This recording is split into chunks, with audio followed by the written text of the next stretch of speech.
And welcome everybody. We're going to get started here in just a moment. But before we do that, I wanted to give you a moment to just listen to this new EDM track that we dropped last week from DataStax Accelerate. This one is a database themed, it's an original database-based song. And I'm actually going to drop, if you like this, I'm going to drop the link in the Discord and the YouTube chat. And there are a couple different songs that are all database originals, so just take a moment and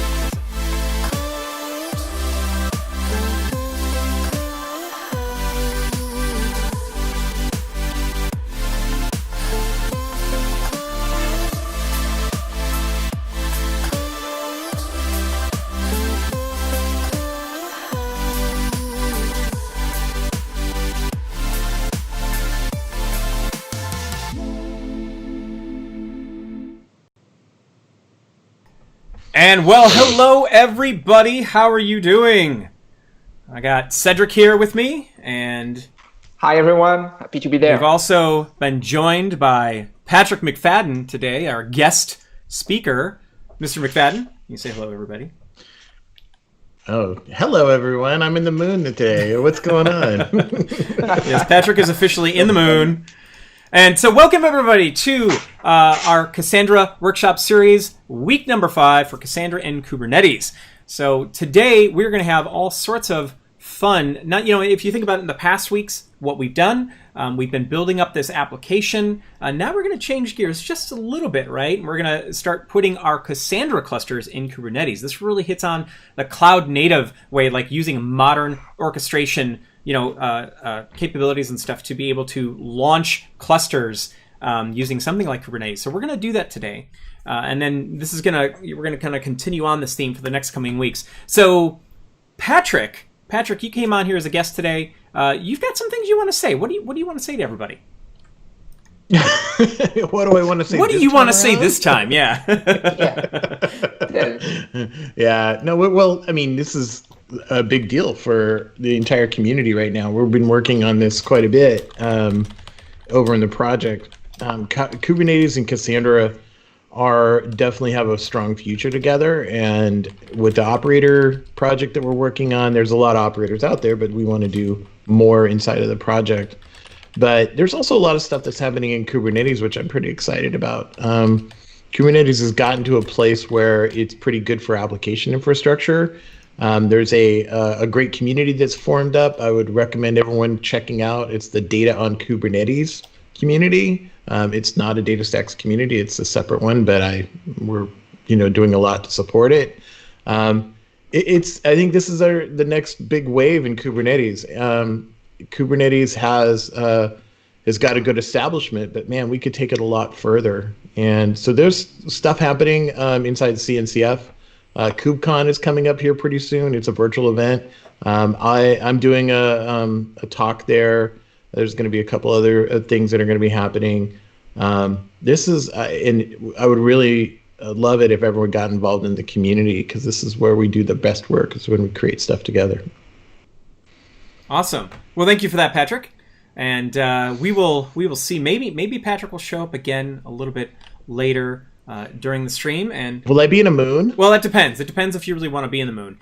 How about this? If you want to see Patrick in the moon again, you guys can give us a bunch of thumbs up, and we'll see if we get to see Patrick in the moon again. Hold on. I don't know if I got to say this, Patrick. I'm sorry, but Jim Profit over on YouTube just said, "Scuff Tom Arnold." Yeah, I know. I get the Tom Arnold. All right, so here's a fun story. I actually was in the Newark airport in New Jersey, and the gate agent at my airplane was convinced I was Tom Arnold, and I could not tell her I wasn't. And she tried to get me a first class seat. So that happened, and I'm like, I'm not Tom Arnold. She's like, of course you're not. So thank you. I appreciate that. Next time I travel first class, I'll be thanking Tom. Alrighty, so with that, why don't we go ahead and get into the material? Thank you, Patrick. We may see if he shows up again a little bit later. If you all want to see him, then you can kind of give us give us some thumbs up, and we'll bring Patrick back. Too many thumbs. Put me in a cluster. I'm containerized. I can get deployed anywhere. All right, we'll move on. See you, Patrick. We'll see you later. Bye. Alrighty, so Mr. Cedric, why don't we go ahead and get started? So, first thing here, is if you can all see this screen, and Cedric, you may have some comments about this. This is an image that we added in to just kind of, give you a feeling when you're deploying both.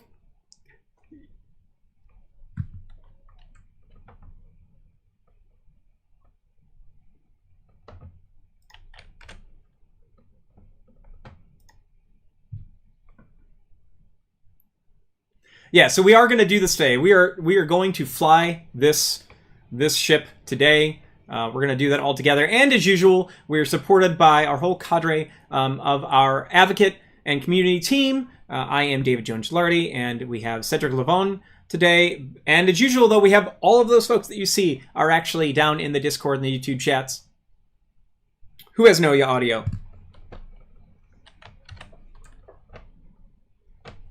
Oh, that was weird. Okay, I didn't change anything. Are we have audio again? Can you guys hear Cedric? All right, well. When you turned me off, I think that turned everybody off. Yeah, guess what? Guess what, Patrick? You're staying with us today. All right. It was because of Yes, it was because of you. This is what we call fail fast, everybody. This is we tried something new today. And it looks like that caused a little bit of a hiccup. But now, Patrick, you're just going to be with us today. So there you go. All right, can you guys hear Patrick and Cedric? Can I? Oh, you're just close to me, Patrick, actually. Yeah. I'm not audible. What about now? Okay, so Bettina says good. Okay, good. We're in. So we're just going to leave Patrick here. Back. So, Patrick, you have to be good today. You have to be good. I'm not doing anything to Cedric. All right, so let's go ahead and move on. So I don't feel comfortable now. You're pretty close to me. Oh, that's awesome. Yeah, I'm sorry I put him so close to you, Cedric. Nice. All right, so this side or this side? Yeah, this side, I guess. All right, so at this point, you're probably pretty familiar with our structure if you've been following along with us during the series, where we're going to have some housekeeping that we start off with, and then we're going to jump into some of the fun with Kubernetes. And Cedric is going to bring you through all of that material. And as we get a little bit further into that, we're going to have some fun by doing this stuff live. So a bunch of you have requested cloud instances where the Alex and team have actually created these for you, where you can go and experiment with this with us. And then I'm also going to be doing the stuff live with you, and we'll talk a little bit more about what all that looks like. And then the last part there, as we start to spin up our Cassandra clusters in Kubernetes, we're going to go one step further, and we are going to integrate it with Grafana and Prometheus to give you real-time visual dashboards to be able to report on the health of your cluster, all there in your Kubernetes cluster. We're going to do this all today, so this is like totally exciting. So with that, as usual, if I'm assuming right now you're either watching us on YouTube or Twitch, those are our two streams. We do prefer to answer questions in Discord. We can have a much better chat experience there, but we're also going to field things on YouTube as well. So those are the two places that you can talk to us. Today is going to be mostly either on your local machine, if you follow along with me in the repository, or you can just watch as I go through things and do this on your own as homework later, or for those of you that have the cloud instances, we'll be using those as well. Okay, so first thing, let's go into Menti. So if you could please go to menti.com, and the code will be 5855. I'm going to go ahead and start this up. Menti.com. Let me go there. Don't mind as you see me do something behind the scenes I should have done earlier. There we go. All right, let's go ahead and 58 code. Yes, I see all the thumbs up. So yes, please give me those thumbs up so we know that everybody's there. And while we're waiting for that, by the way, some folks mentioned that we're really small today.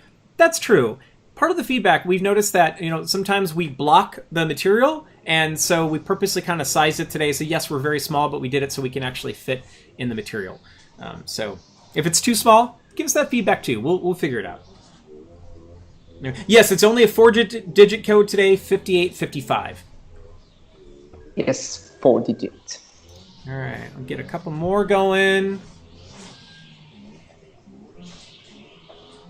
And yes, the application Mentimeter is free. All right. Yes, it is. Yeah, Menti is free. We don't charge you for any of this stuff or put you in a paywall or anything like that. All right. I'm seeing all sorts of now. It's open source. Free. Yeah, and I did try to position myself so everybody can see the thumbs up this time. All right, let's go ahead and go into the first survey question. And where are you in the workshop series? Let that fill up a little bit. Oh yeah, we have a good set of people who have completed all 4 weeks. Yep. All right. Nice. Look at that. That's a strong Yeah, showing. that's awesome. Nice. Wow. That's great. I hope everyone is taking advantage of it too, because this is the whole point. We want you to learn something. You know, and by the way, for those who are still working on, week 1, 2, or 3, that's okay. I mean, this stuff has been built to be pretty much self-service, go at your own pace. And all of the videos, everything that we do here live is always recorded and is on the YouTube channel. You can watch it at your leisure at any time. All right, so thank you for that.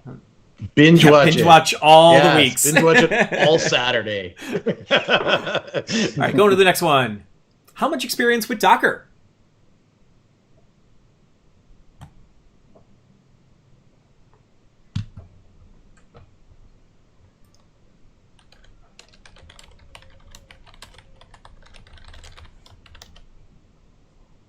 Oh, so we have some folks who've never heard about it, never used. That's a good chunk right there.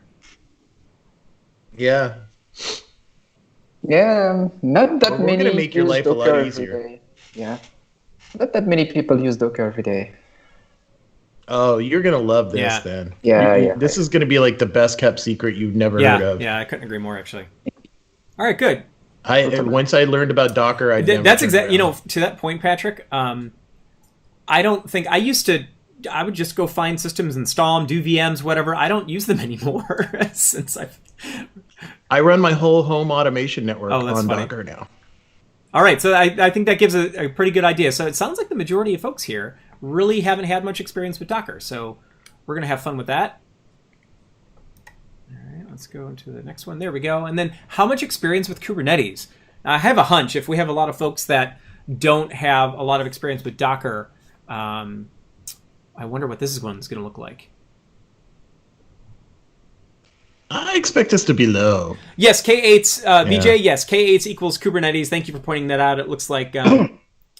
Yeah, we will explain that in a minute, but yeah, K8s, pronounced K8s is Kubernetes. Oh, is it pronounced K8s? Yes, That was does. K8s. Like Kate's. K8s. K8s. I just say Yeah, I do Kubernetes. say the word. I just, yeah. Okay, so It's this a isn't symbol. surprising, right? It looks like, again, we have most of the folks who are maybe familiar with it, but they haven't used it or anything. You are going to get a crash course today, let me tell you. In matter of fact, for those who are using it every day in production and use it regularly for dev, I think it would be really cool if you kind of, if you have any applications that you want to share or things you want to talk about, drop it in the Discord. Tell us about it. Let's see what you're doing. All right, let's go to the next one. And then Yeah, what's your especially OS? that very small sliver of you who say they're actually using it in production or dev. Now, we've been a little surprised. We've noticed that we have more Windows users in the series than I think we originally anticipated. So we do have more people asking questions. Yeah, we have a lot of folks asking questions on Windows. And there we go. Let these numbers come in.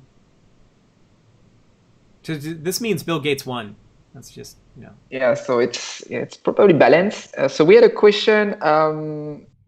Will we get hands-on? Of course. Oh, yeah. Especially today, half the time is hands-on. Oh, and Skivvis makes a real good point. It said OS should be multi-choice. Funny enough, I thought I had that as multi-choice, but apparently not. So, yeah, you're right. It should be. It should be. That's because I actually run Linux in OS 10. Are you? You're still running OS 10, Patrick? so- Seriously? That's what everyone. Oh is. wait. Oh, you know what I just did? I just went to the 90s. You just showed what a dork I just you went are. to the. We're just gonna move on. Let's move on. All right. Thank you for the question. Well, what are you running on your? Yeah. All right. So thank you everybody for now. Stay in the Menti. Don't forget to stay in the Menti because later on we will have quiz fun, and again you can win some fun swag. So Yes. you do want to do that. All right. All about the swag. Yes, all about the swag. Alrighty, so with that, let's get into some Kubernetes basics, and I will be quiet and let Cedric take it from here. Yeah, so let's do this. And so the idea is me not to take it too much time. So I will go to the basics, just only what you need to get started, do the hands-on. So we are doing a virtual machine for ages. And the idea was to simplify the development, because if you have a template, it's easy to deploy an existing application with all the parameters and all the binaries. But with virtual machine, you still have an issue. Look at that. The operating system is still there. So I think it's about 10 years ago came the containers. Originally, it was called LXC, so Linux container, that allow you to split processes in the Linux to have dedicated processes with its own CPU, own resources, network, and with the same infrastructure, you can do more than simply virtual machine. And this is the reason why you may have heard already about containers or do that. You can do more with the same infrastructures, and containers are mature enough to still having a way to set up with fine granularity, CPU, network, resources, disk, what you would like to limit for your app. Okay, next slide.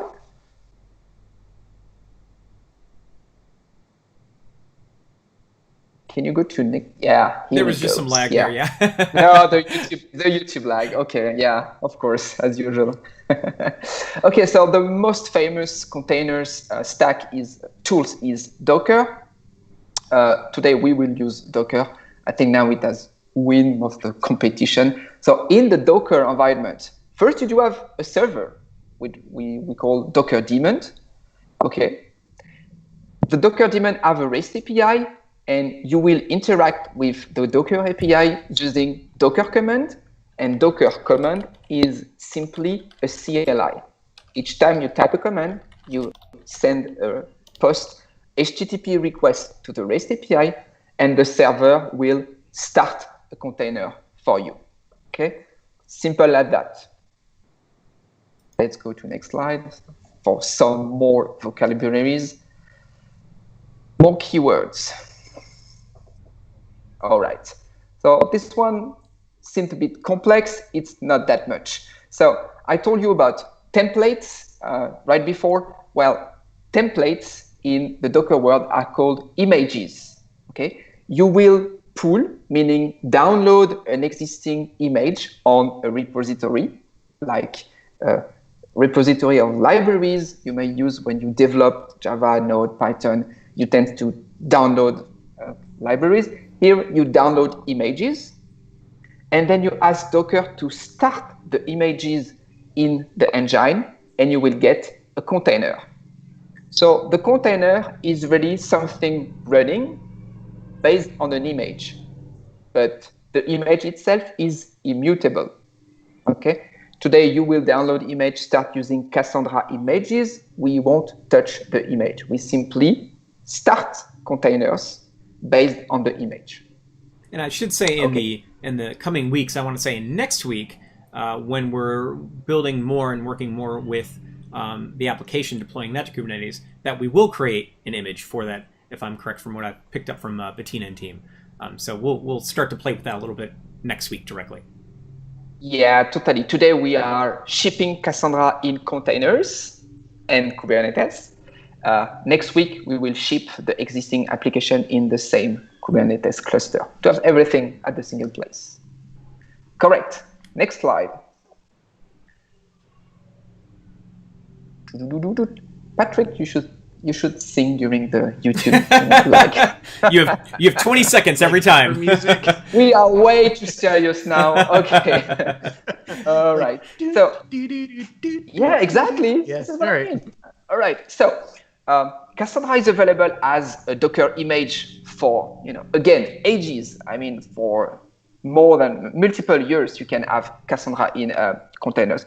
But then if you ask to run a container for Cassandra, you will do Docker run, and you need to provide quite a lot of parameters because Cassandra is stateful. Obviously, you need to store your data. So not only you need to provide environment variables with -e, expose port to the outside using -p, but also provide volume, which is persistence, close to the Cassandra. So it's quite a long command, and the first tool you can use to implement is using what we call Docker Compose. So, next slide.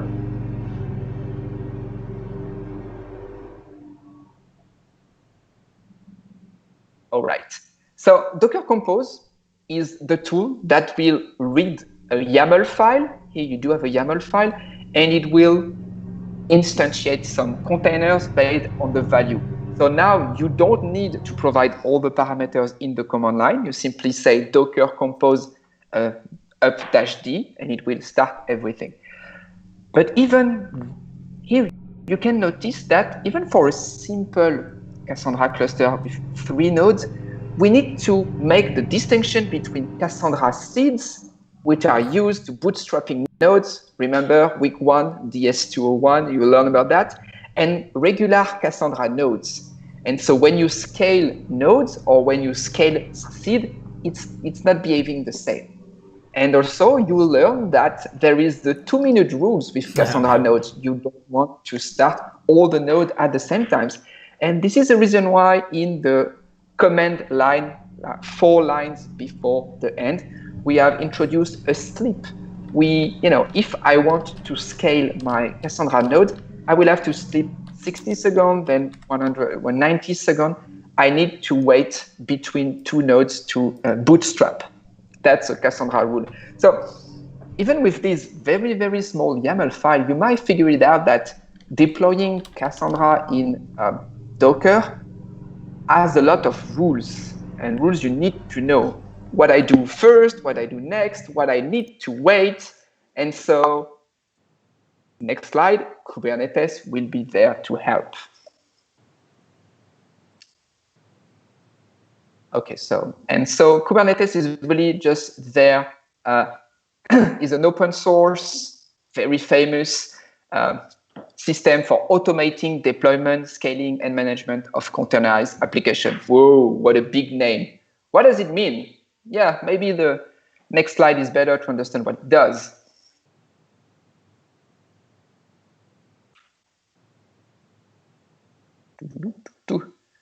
Okay, so not only is automating the containers deployment, but it's handling a lot of things for you.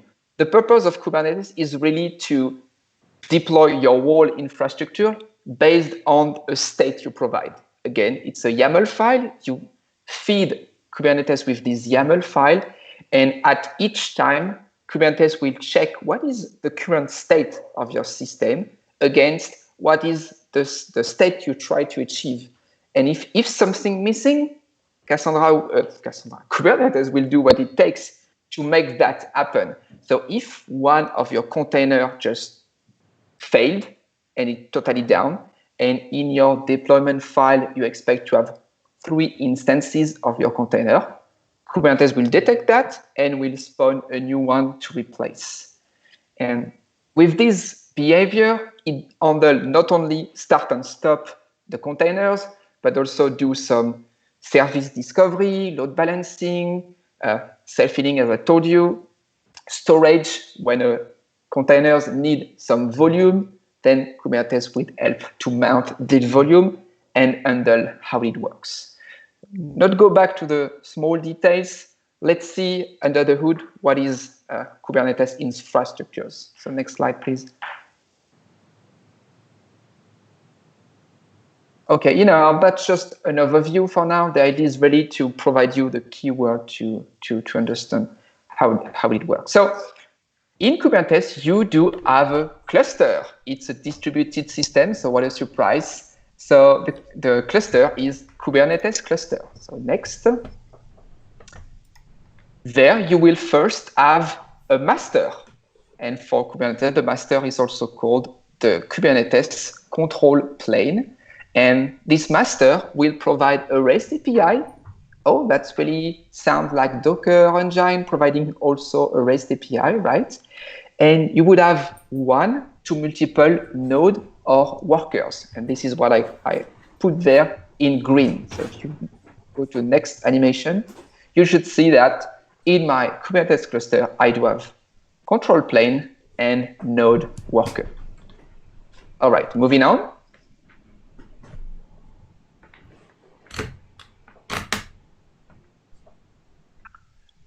Okay, so don't freak out. It's not as complex as it might look. Okay, I simply open the control plane here. So I told you about the state. So etcd is a backing store where you will handle the state. You do have the control manager with a eternal loop that will check what is deployed, what is the expected state, and will try to reconciliate. And to reconciliate, you will ask the scheduler to do stuff. Okay. And on top of that, you do have the REST API. Each time you, as a human, want to schedule something or start something, you will execute a command with the CLI called kubectl, and it will invoke the REST API and do some stuff. I've opened the control plane. Now let's open the green box in the bottom. Next slide.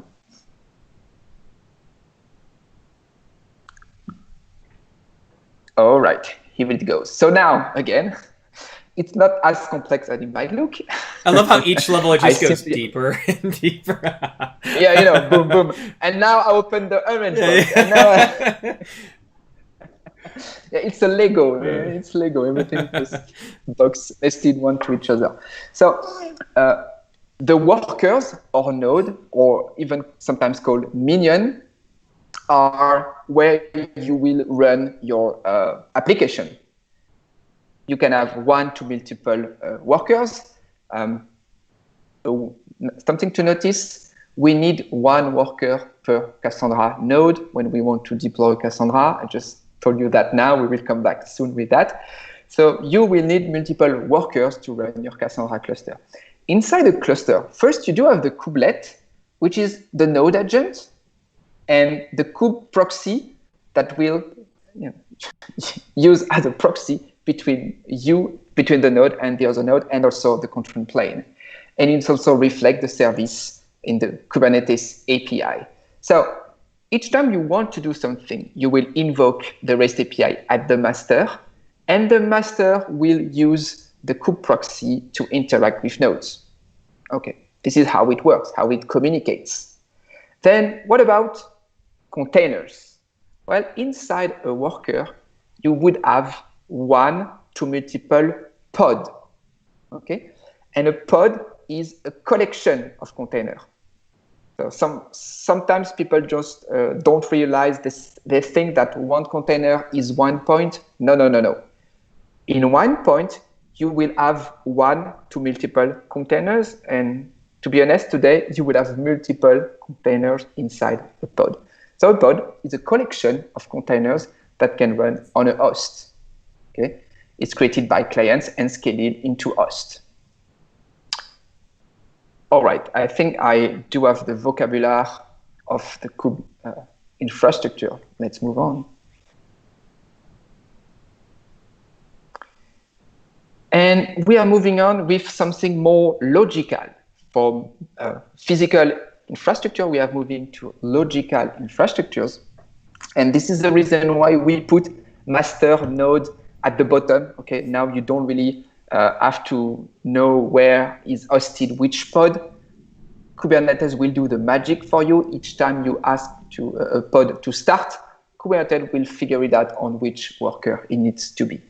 So in Kubernetes, there are multiple namespace. Okay, provide a scope for name.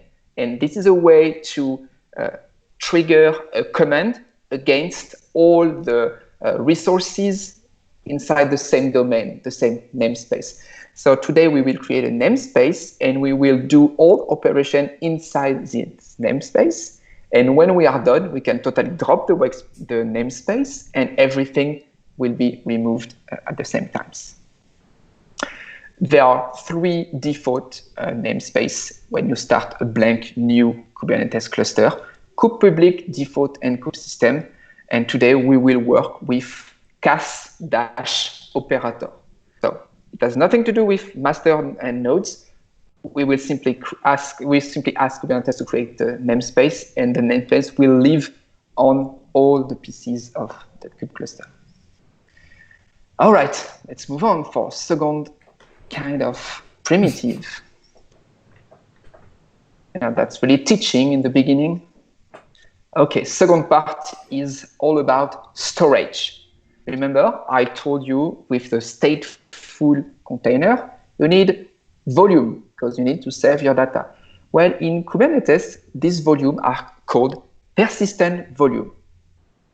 You will first define a storage class, which is some kind of the specification, the definition of your disk. Do I want to have my disk on SSD drive? What is the size of the disk? How do I react when the pod goes down and the pod restarts? It's all defined in a YAML, and you will provide all the settings. So depending on which cluster, Kubernetes cluster you are running, locally, distributed, in a cloud provider, each time the storage class is dedicated to your Kubernetes implementation. So, spoiler alert, once we will have created the namespace, the first thing to do is to create the storage class. Once you do have the storage class, well, each time you ask for a volume, we will instantiate the storage class to create a persistent volume, and we will use something called a persistent volume claim to associate a volume to a pod. So the pod will, all the containers in the pod will have access to this PVC. All right, let's move on. And by the way, we are going to see examples of all the stuff that Cedric is talking about right now in these last set of slides. We're going to see examples of all this as we start walking through actually building up our Cassandra cluster within Kubernetes.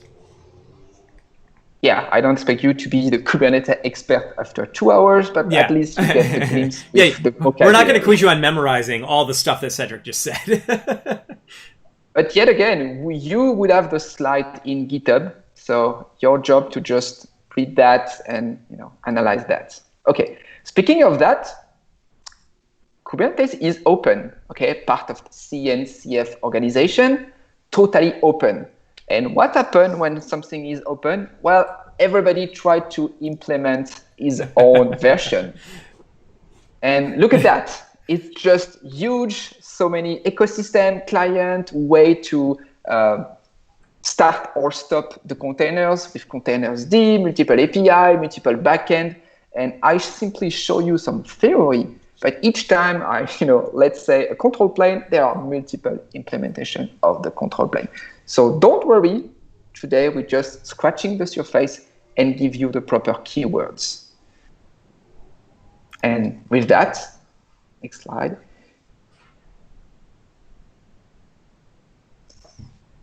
It's not good jokes when we have so much delay.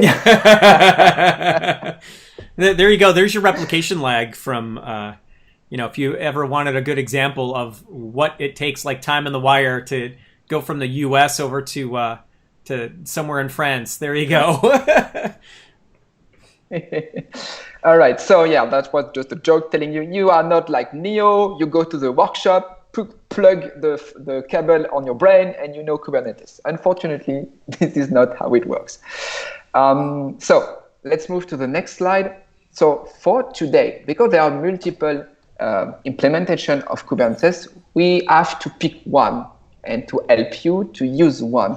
We could have chose one of existing in the cloud, like GKE, IBM, OpenShift, AKS. You can see there are multiple offer based, totally cloud-based or platform as a service, but there are also Kubernetes smaller version distribution that can be run on your laptop. So one pretty famous is Minikube. Another one is Kind, and the third is Red Hat Code Ready Containers. To run the Cassandra cluster, we need multiple workers. And there is one limitation with Minikube, which is the most famous, that you can simply have a single worker on your laptop. So it's not enough. And this is the reason why we pick Kind. So your job, first part of the exercise, will be to install Kind or start using Kind if you are using cloud-based instance we have provided for you. Kind is already installed. If you are using your laptop, all the commands you need to pass are available for you to install Kind in Windows, or macOS, and Linux as well. So, Cedric, there's other choices too. I think we should talk about. I mean, just Sure. Just mention so that yes, if you're new to Kubernetes, you'll see that there are Kind is one way to do this. You can also use microkates, which is from the Canonical folks, and then Minikube is also something you may run into. But these are all ways to run Kubernetes on your local machine. Totally. And if you go to next slide, David, you will see that we have chosen some tools for you. But if you already have a Kubernetes cluster running, you can try to deploy all the YAML files in your own cluster, as long as you create your own storage class. Right, and right. As a matter of fact, for the storage class, and I'm actually going to touch on this as we go through the instructions and the readmes today. We did provide 3 of them. We provide GKE, Minikube, and Kind.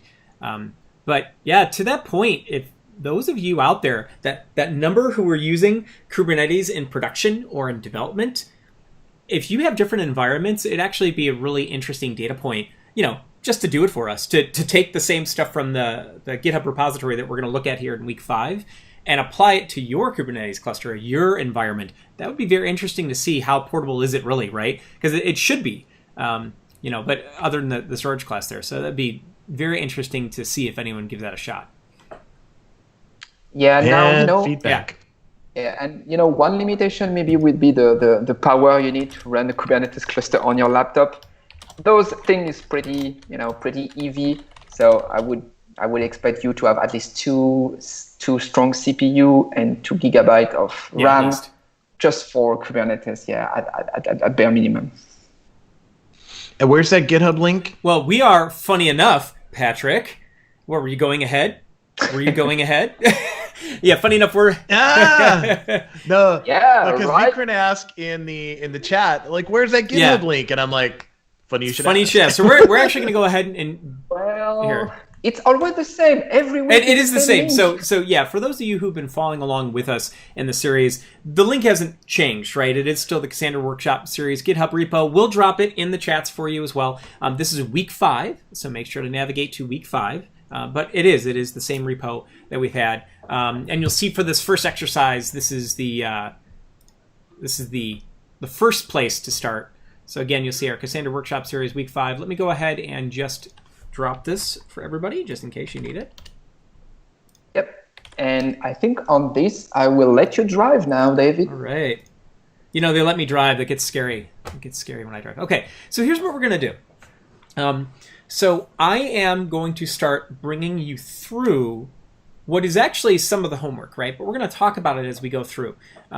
There is, you'll find as you start to navigate through the files and the instructions in here, it looks like a lot, right? There's a lot of stuff going on. But here's what's going on. It's not just because like, oh my God, Kubernetes is so complex and so terrible. It's that we're bringing you through a journey, right? So we're going to start by starting up a regular open source Cassandra cluster, and then we're going to make some modifications, and we're going to change the size of our cluster. We're going to make some configuration changes. All these types of things that we're doing are to illustrate some of the power, like what you get with something like Kubernetes. For my admins and for my operators out there, you're probably going to like this section because there is a lot that we have to deal with. Think about what happens when you size a cluster. Yeah, Cassandra is always on. It's very easy to add nodes, but there are things that you have to worry about. Things like seed nodes, configuring that, rack awareness, all sorts of stuff. This stuff is being handled by the Cassandra operator for you. So again, as we go through these, you're going to see a lot of little steps, but it's because we're using that to illustrate essentially what we're doing. Now, a whole set of you, I think like 600 folks or so requested that they get the cloud instances that we've created for you. I believe at this point, I've been watching some of the chat. I believe the emails are out. I believe you should have those. I confirm. Okay. I confirm. Okay, good. Wonderful. All emails have been sent now. You should have the credential in your inbox. Excellent. And if you didn't fill the form, you still have a chance go to Discord and add Jack Fryer some spare instance. Yes. We do have a few for you. Yes. So if you're so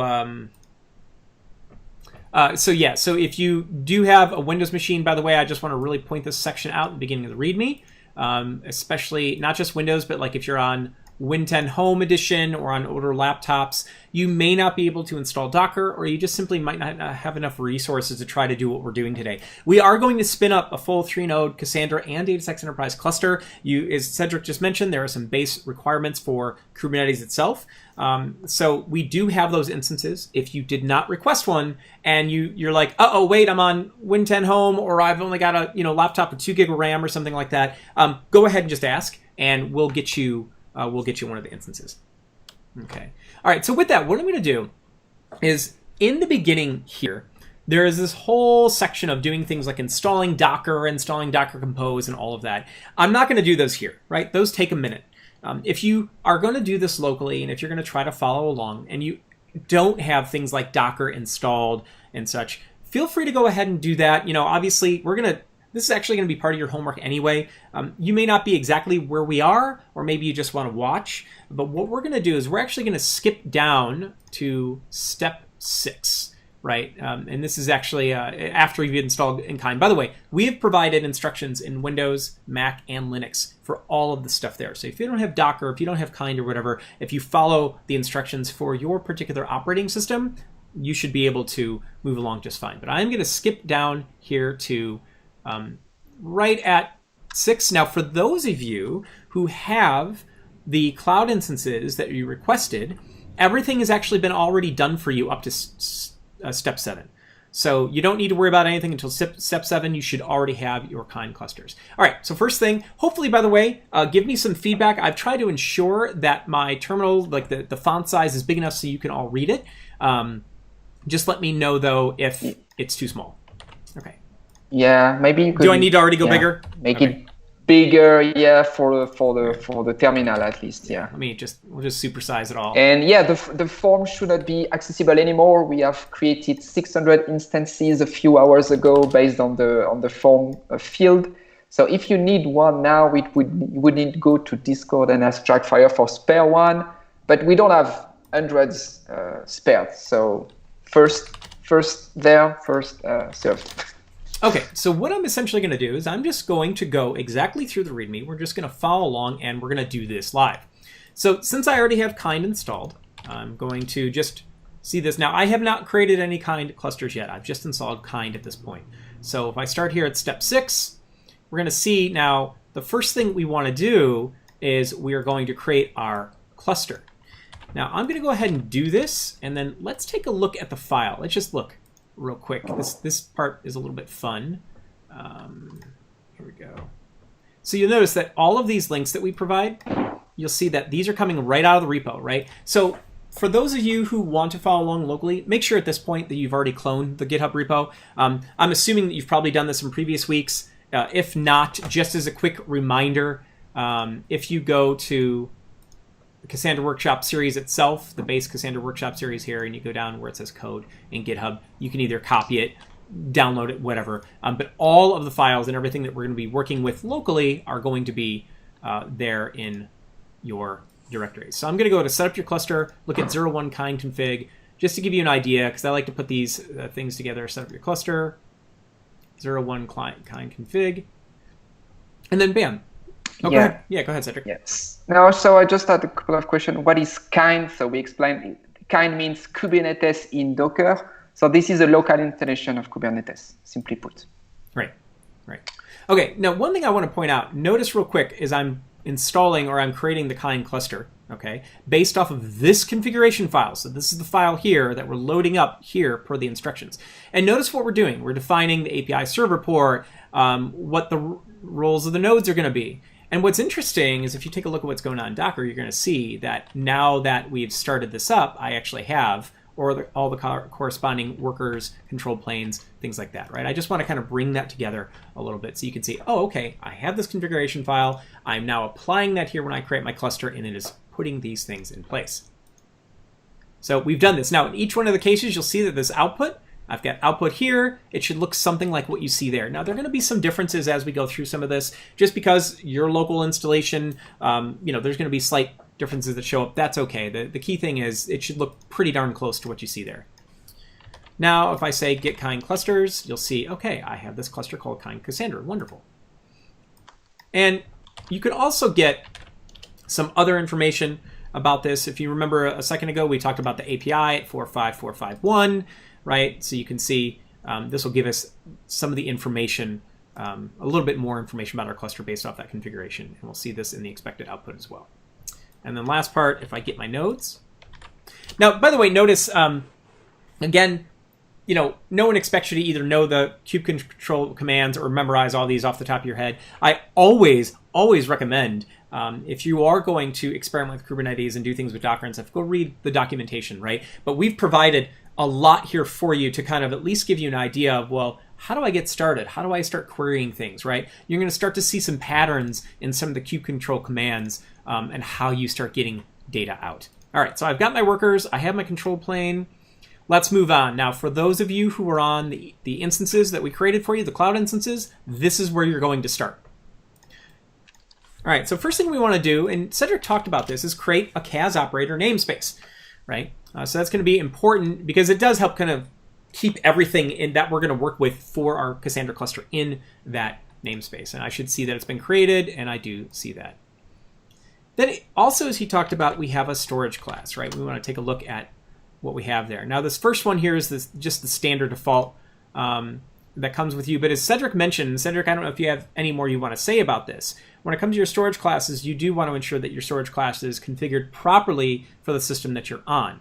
So in our case, we are going to implement one that is based for kind. Like I said, we have provided those for Minikube and for GKE. I don't know if there's anything else you want to say there, Cedric. Yeah, so when you create your kind Kubernetes cluster, there is a default storage class.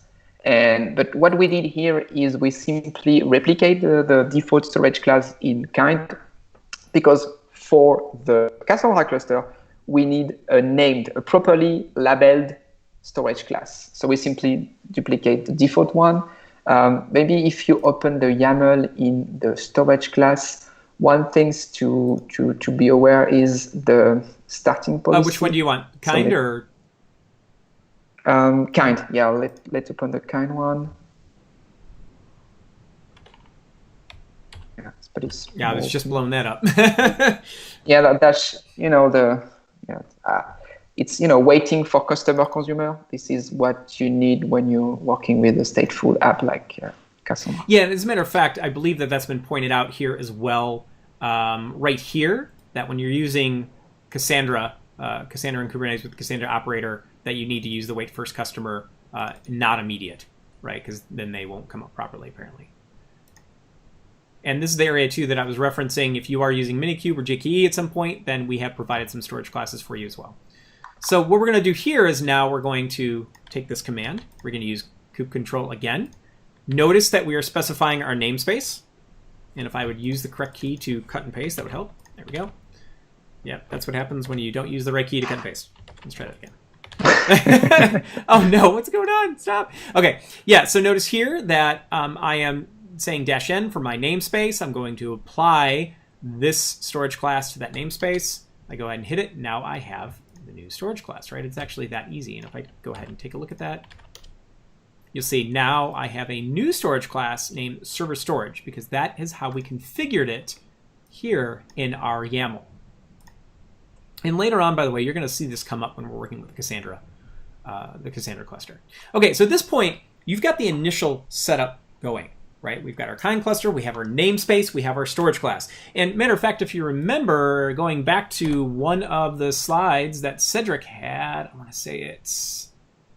Yeah, at the same time, yeah, so the storage class, again, a question about just what we just explained a few minutes ago. So storage class is a definition of what is a disk in the Kubernetes, all the specification definition of what your disk. So the size, here you can see, the volume binding mode, reclaim policy, really all the specification when you need disk to attach to, when you need to attach disk to your pod. Right. And if you notice here, if you take a look at the screen, this is essentially kind of a depiction of what we've just done, right? We have our namespace, we have our server storage, but we haven't built out anything else just yet. Okay, so with that, let's see. So that essentially finishes what we've done for that particular section. You know, I'm almost wondering, Cedric, if we shouldn't have people start up their Cassandra clusters and then move into the next section of slides. What do you think? Okay, Yeah, let's do it that way. That would be a good idea. Yeah. All right, so what we're going to do next, now, if you're here with us, we're going to go to the Working with Cassandra Operator. This is after we have created our storage class. You just click on the little instructions here. That'll bring you to the next README. I should also point out that at the top of all of these, you'll see these sections. We have multiple sections here. We were just doing the installation prerequisites. We're now in the Cassandra Operator one. We have a metrics and Prometheus Grafana that we'll get to. And then there's a bonus section, right? We're not going to do it here live, but if you want to follow it for homework, it's a really good section to check out where you can use a Kubernetes dashboard as well. So we are in the Working with Cassandra Operator section, and now we're all going to follow these. Now what we're going to do is we're going to get to a certain point. We're going to go back to the slides. We're going to give some things time to load up. So, okay, great. So we have our namespace, we have our storage class. Now we want to install the Cass operator, right? This is going to start all of the awesome magic and work to get our Cassandra cluster going. Now, there's a bunch of stuff that would just spit out on the screen, right? Again, you'll see it in the expected output. Again, where is that coming from? What is that, right? So if I take a look at here, go to Cassandra. I want to say that we use 1.3 today. Yes, we use 1.3 today. I should put that over where I can see it. Now, I want to say something about this. Don't be afraid. Don't be afraid. You're going to see a lot of YAML parameters in here. And you might be like, what? Like, what? And if you start to take a look at what's going here in these parameters, a lot of them are pretty simple. What's the description? What's the name of this, right? And if you think about it from the regular kind of administration you have of whether it's a Cassandra database, any database, or any kind of system like that, you have all sorts of configuration parameters and things that you need to set up and that kind of deal. It's no different here, right? The only difference is that we're kind of setting these, it's more encapsulated into a smaller set of configuration files that are kind of configuring our whole ecosystem, right? So it looks like a lot, but I promise you, as you start to kind of dig into what's in there, you'll see that it's not rocket science. It's very doable. All right, so we've created that. Now, if we watch GitPod. So check this out. In the prerequisite section, there was a thing about installing watch. Now, if you haven't done that, don't worry about it, right? If you don't have this, it's totally fine. Watch is just a convenience utility. What it does is if I were to just do this without watch, check this out. Just kube control. I'm just going to get an instant response. But maybe something like this, maybe I have to wait for something to come up and I don't want to have to keep issuing the command over and over and over. So watch is just a really nice convenience. I'm actually going to leave this up here so we can watch what happens as I'm applying these new commands. Again, if you don't have it, it's no big deal. Yes, and for everyone, saying that, oh, we're just typing a bunch of commands. What is the Cass operator? That's coming. We just switch from hands-on and slide because it takes a few minutes to start the Cassandra cluster. Yeah. So David just triggers some command to let the Cassandra cluster start properly. But we will go back to slides in a minute, and I will do my best to be,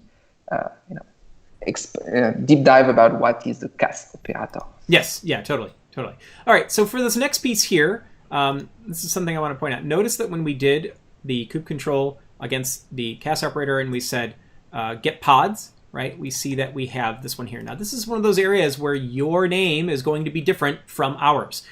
So you see the example here, and that's why in the instruction it says Cass operator your ID. So make sure that when you do this part, that you are then taking your name and pasting that there at the end.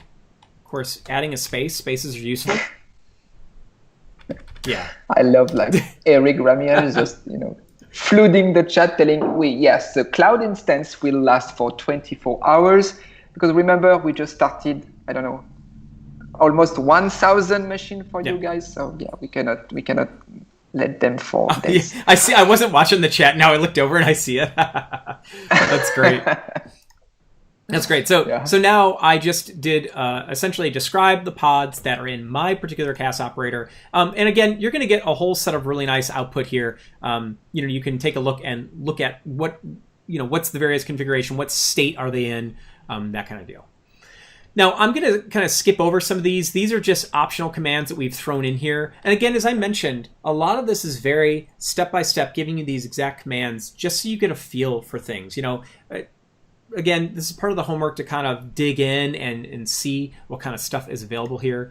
So we're just trying to give you all the very kind of options. Okay, this next section, create a single node cluster. We are now going to create our Cassandra cluster. I think from seeing some of the comments in the chat, this is the part that some folks have been waiting for. So now we have our base stuff in play. Watch this. So what we did, again, now this is cool. If you take a look at the YAML, this is Cassandra, 12 Cassandra. So if I take a look, we'll go to, I'll just go back here, this one. So I'm starting a one node cluster. Now, for those of you who have ever done anything with the Cassandra cluster before, some of this should start to look really familiar, right? I have things like a data center name. By the way, do I need to blow this one up? Let's do that. I have things like a data center name, DC1. I have my Cassandra version 3.11.6. I have the size of my cluster. It's just one at this point. Remember I mentioned we were going to reference back to that storage class name. Here it is. So we defined the server storage originally, and now we're making that connection between those things. If you're familiar with things that you might see in the Cassandra YAML, things like the password authenticator, the Cassandra role manager, your heap size and such, right? You can set these parameters to start up our nodes. So that's all we're doing is we've now created a Cassandra node and it's using these particular parameters.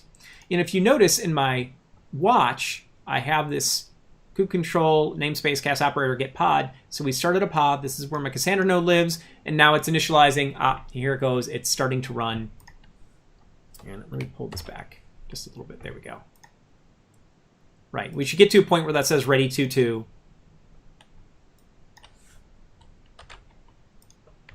And right. And once you get into, if you want to look at the data center creation, because in there we did create our data center DC1, and you want to look at that, this is another way where you can do a get. Now a get-w, by the way, it will watch. This is actually, notice that it did not end my feed here. It will actually watch this. So this is a way that kube control does have like a watch parameter in there if you don't have watch itself.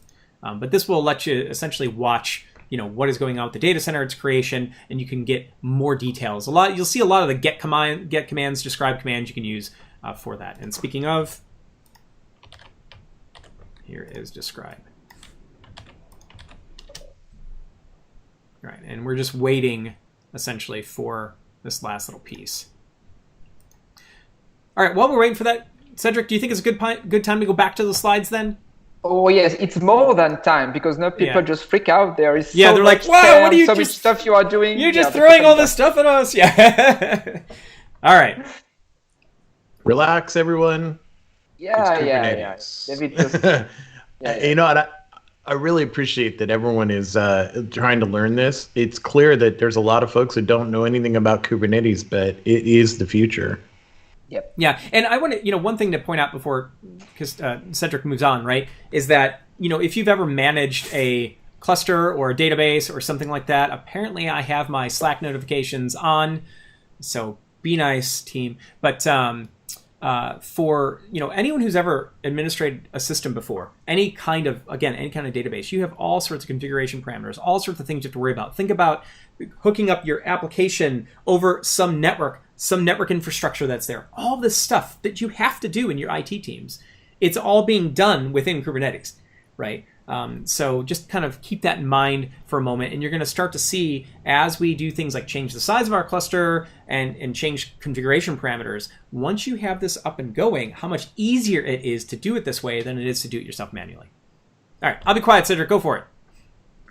All right, so I was explaining you what is a namespace, the logical grouping of resources. So everything you create in Kubernetes is called resources, and each resource has its own category. The first thing I explain you, the category of the storage. What is the storage class? Specification, explaining how to create disk on Kubernetes. So now let's see other resources and the purpose is to go step by step and up to the operator, the Cassandra operator. Okay, next slide.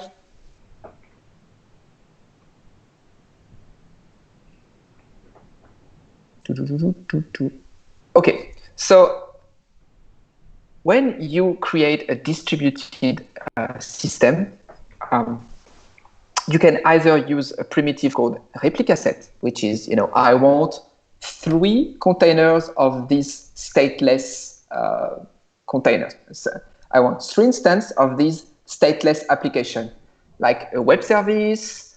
And so it will work exactly as I told you in the beginning. If one of the instances just crashes, Kubernetes will restart the container just to be back to the 3 containers we expect. This is replica set, and it's stateless. But when you deal with database, replica set is not what you need. You need something called stateful set. When you define a stateful set, not only you told Cassandra how many times you want to start a container, but each time you say, oh, this is a disk to mount to this container. And so when I start a stateful set, I say I want 3 containers, and on each one I will attach a persistent volume. Remember, I use the storage class as specification. I instantiate to get a persistent volume, and I mount the persistent volume to a pod using the PVC, persistent volume claim. Okay, that is a stateful set. Moving on.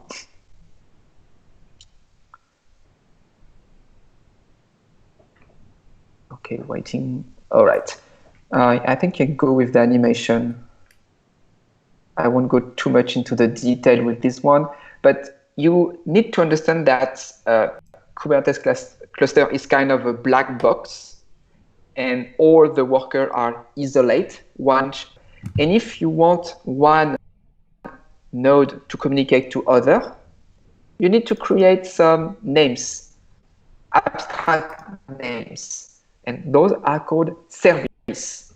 If I create something called a service, it's an abstraction of multiple pods. And so when I try to contact the service, I will do some load balancing between the pods that are behind. Instead of just contacting one pod with its name, I'm using a service, and this is the service that will load balance my request to all the pods with the label, so matching the service.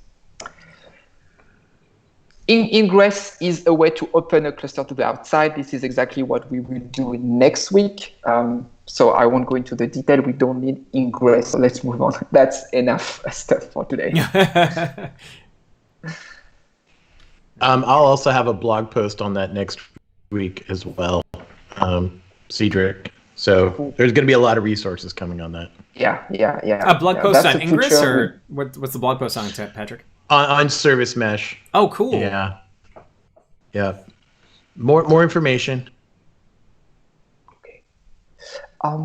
So look at here what we have. We have the pod. So remember the orange, the pod, the one running multiple containers. Attached to a pod, we can have some config map. So this is a configuration files. Key value. Okay, in Kubernetes they are called config map. And anything related to secret, user, password, maybe cloud secure bundle we did the past week, could be defined as secret in the Kubernetes world.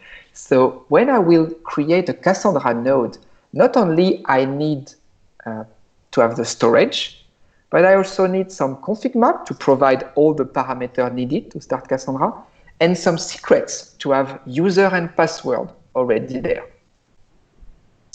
But sometimes, even with all that, stateful set, service, configuration, storage, this is not enough for Kubernetes to orchestrate properly a complex application or distributed system. And let's admit that Cassandra is quite a beast to administrate. So if we can simplify that with Kubernetes, let's go for it. But Kubernetes needs to know the rule. And so if you move to next slide, we will introduce called a custom resources.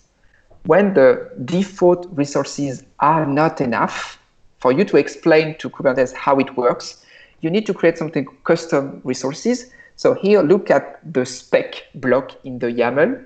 So by the way, all the resources we are currently creating Kubernetes are defined in a YAML. Yeah, Kubernetes is the ocean of YAML. And especially for the custom resource, you would have a dedicated block called spec for specification. And there you will define what are the parameters to your custom resource. At DataStax, we have defined what is Cassandra Data Center. This is our custom resource, and we are providing a specification. So now in the Kubernetes cluster, we will create some instance of the custom resources. And finally, if you go to the next slide, we will introduce the operator. And an operator in Kubernetes is something, a daemon that will listen a custom resource. Okay, so the operator is constantly listening the custom resource, each Cassandra data center, but also listening some events coming from the control plane, the Kubernetes master, and also be able to read the states of the system by reading etcd backing store. So now the role of the operator is to say, oh, you asked me to run a 3-node cluster in Cassandra. For instance, I give you a YAML file telling you that I want a custom resource, data center 1, where there are 3 nodes. The operator will match, will check how many nodes do I have in the Cassandra cluster right now. Oh, I only have 1. So I need to add 2, okay, to match the current state. But I cannot add 2 nodes right away. Remember, in Cassandra, there are rules. The 2-minute rules, for instance. I like to remind these rules. And so this is the job of the Cass operator to start first 1 node, wait, listen for event telling that, oh, the Cassandra node has been started, the Cassandra node is bootstrapping, the Cassandra node is ready to take some requests. Okay, now I can ask the CRD, custom resource definition, to start the 3rd node. And when David later on will do the hands-on, you will see that now he has started a 1-node cluster. So he have defined Cassandra data center. But soon, by providing a new YAML, we will simply scale up. So all the rules you might apply, how to start, stop, how to bootstrap, how to do the repair, those are all operation, all function you can invoke through the operator. The operator is not only there to manage the good health of your custom resources, but there is also embedded functions ready to go to act on your Cassandra cluster. So I hope I was clear and sharp enough. Yeah, I think we can move on, David. Right. Do you have your cluster ready? Yeah, let's take a look. Can It should check be up that? by now. Yep, there it is. So the single node cluster is Yeah, there. so yeah, before the Menti, go see your cluster.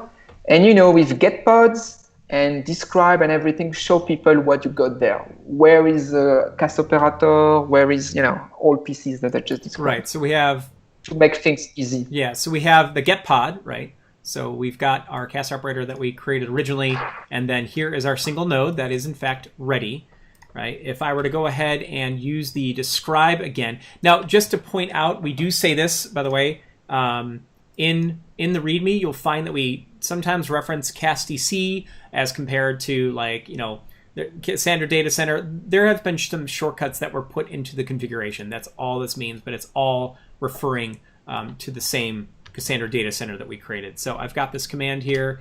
So now I can see that there's more details for our data center. I'm going to try to, I was trying to find one that might be useful for folks to kind of pull out of here. Right, okay. So you can see things like, if you remember those configuration points, things like the password authenticator, Cassandra authorizer, our heap size, the version, all that stuff is set in our data center configuration. And now we get these statuses, right? So we've completed it at this point.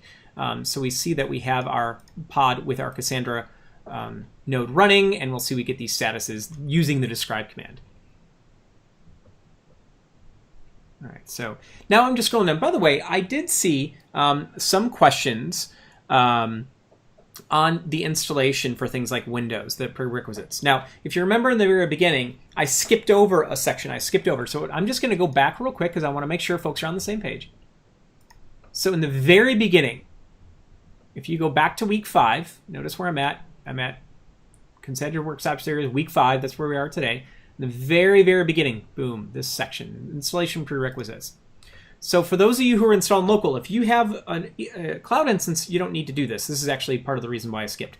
But if you do have, if you need to install Docker, Docker Compose, kube control, all of this stuff, we've provided instructions for every one of the OSs. I did see some questions about Windows. I know we have a lot of Windows users on here. I actually ran through all of this again recently on my Windows machine. And all of this worked, just as the instruction states. So if you do find that you're on one of these and you don't have something like Docker, we understand some of you are new to it. The instructions are here. Some of them, like this, might point you to, Docker's instructions for something, but all of them are enough to be able to get things installed and running. Okay, all right. So with that, we have our single node. Now, I'm gonna, again, we're actually signing. I also see some folks. That it can be a little bit hard to keep up. We don't expect all of you to be able to do all of this right along with me. We're really kind of doing it in this way so you guys can ask questions, and at the same time, you can always play the video back later. We are actually going to assign what we're doing right now as homework as it is. This is actually the homework this week. So you'll have time to kind of, again, go through the commands and everything. My goal here today is to get to a point, though, where we've got a full cluster that's supported by metrics, and you guys can see what that actually looks like, and that this is, in fact, achievable. Okay, so, Cedric, you were just actually asking me a moment ago to get more information about the cluster. I don't know if there was something else you wanted me to do there, but... yeah, just the describe of the DC, just to see. Oh, okay. All the YAML files. So you just say, I will create a one node cluster. So that would be neat to see the YAML to create this one node, just to see, oh, this is what we are deploying. Oh, okay. You want the YAML for it. Yeah. Okay. I thought I didn't have it up. Okay. My bad. Here, let me get that YAML up. My bad. Yeah. I see what you're asking for now. You want... Yeah, because it feels too magical even to me, You want this one, I believe. Yeah. One node. Yeah, one node. Yes. Yeah, so if you look at this file, so the first things to notice is at the top, so the line number 4, kind. So we are creating something called Cassandra Data Center. This is the custom resource, the one that, as Cassandra expert, we know all the rules to manage a Cassandra cluster. Then you got metadata named DC1. So you might now already know that it would be our data center name. That means with our operator, we can have a cluster of Cassandra with multiple DC. Okay. Then below you do have spec cluster name. That means you can also, with the same operator, have multiple clusters. Right. So here we do have a cluster name, cluster 1, with a single data center called DC1. We are using Cassandra image 3.11.6. By the way, 3.11.7 has been released on Monday. I think I see the crew from the Apache telling that it was out. And size, line 13, is really what told us we simply want a single node. Now, if we apply the very same file, but changing only line 13, telling now I want, I don't know, size 3, then the operator will notice that your new state tiles 3 does not match current state with only 1, and it will start the 2 new one. And see storage class, we provide the storage class name, server storage, read one once, and we provide here 5 GB, which is the size of the disk we have just attached to the node. Okay. Yeah, thank you for that. Okay, all right, cool. Thanks, Cedric. All right, so moving on a little bit, I'm just going to scroll through some of the reading material for you later. Okay, so this next section here, we're at number 3 here. Matter of fact, I can give you a link, so let's do it just in case, just to make sure folks are on the same page. If you're following along, that is.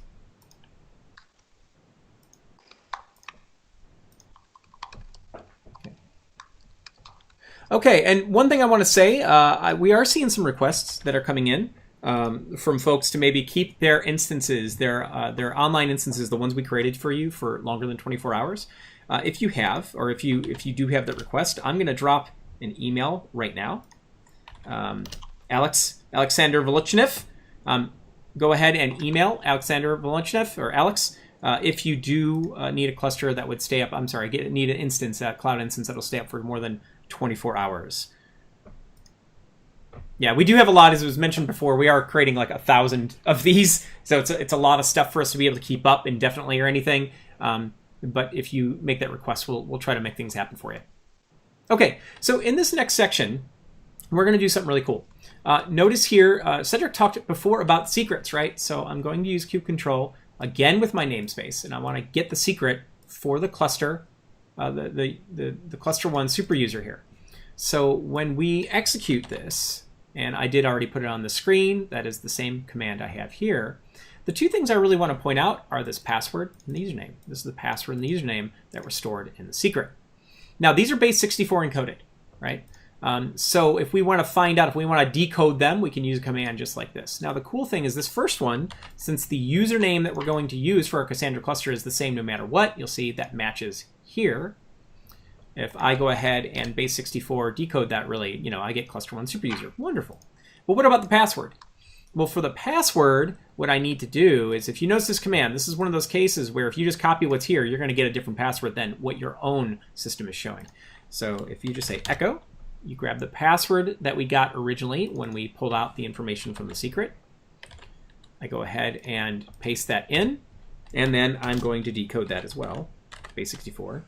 Decode, do this, echo. And by the way, what I'm typing is right here. I'm not, there you go. It's all right here. If I hit that, now I will get my password. So now what are we going to do with this, right? Well, this is where this starts to get really cool, because for those of you who are used to running Cassandra nodes without something like Kubernetes, right? Kubernetes is this layer of abstraction that's in the way. It's like, well, how do I get to my nodes? Well, this is one way you can get to your nodes. By the way, this exec command, this exec-it, is something you'll see in Docker, and you can use it to execute commands against some of the resources that are in Kubernetes or Docker. And notice what we're saying is, I want a bash prompt.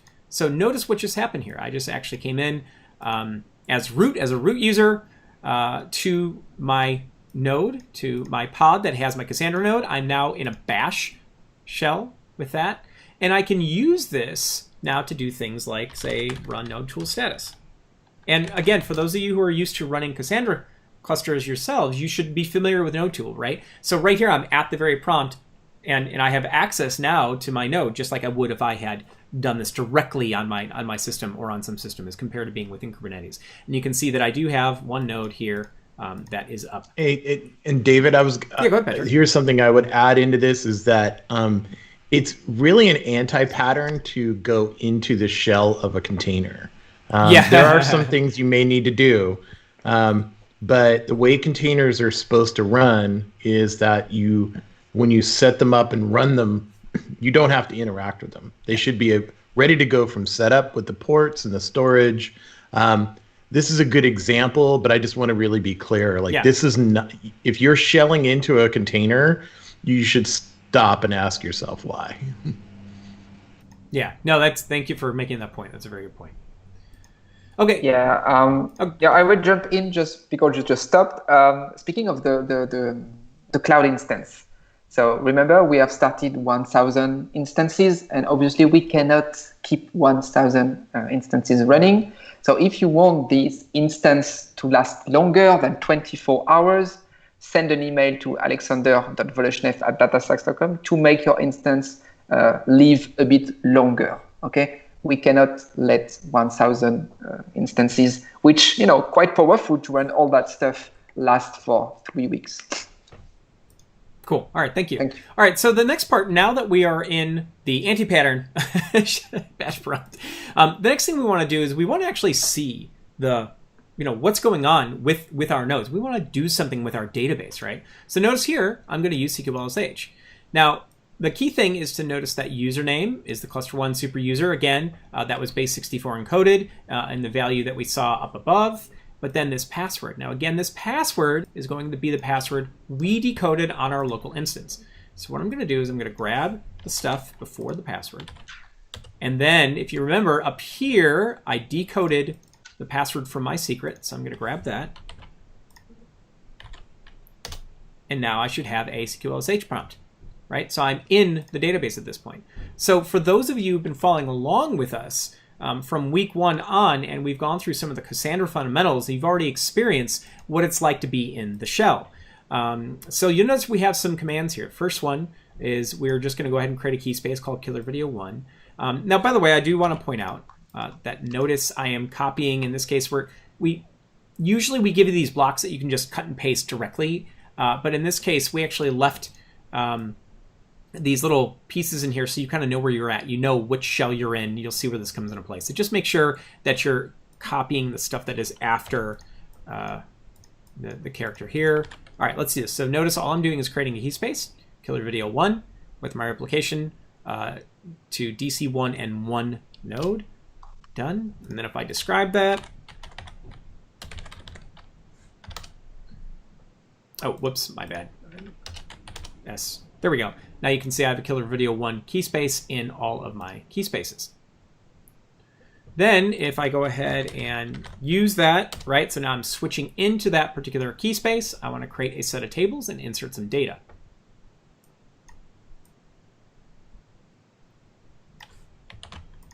I'm just literally copying that whole block, pasting it right in here. Boom. Yeah. There it goes. Just creating tables. Yeah, so I just created a users table, a videos table. I've inserted some data into both of those. That was it. And if I select star from users, I missed an E. There we go. You can see I have data in the users table. Same thing if I do select star from videos. Right, I've got data in my database. This is what I would expect at this point. So I'm interacting now with the node that I have. But this isn't, so we're just about to get to a point though where it starts getting really cool. And this is where we scale. So not Cassandra, you're Cedric, not Cassandra.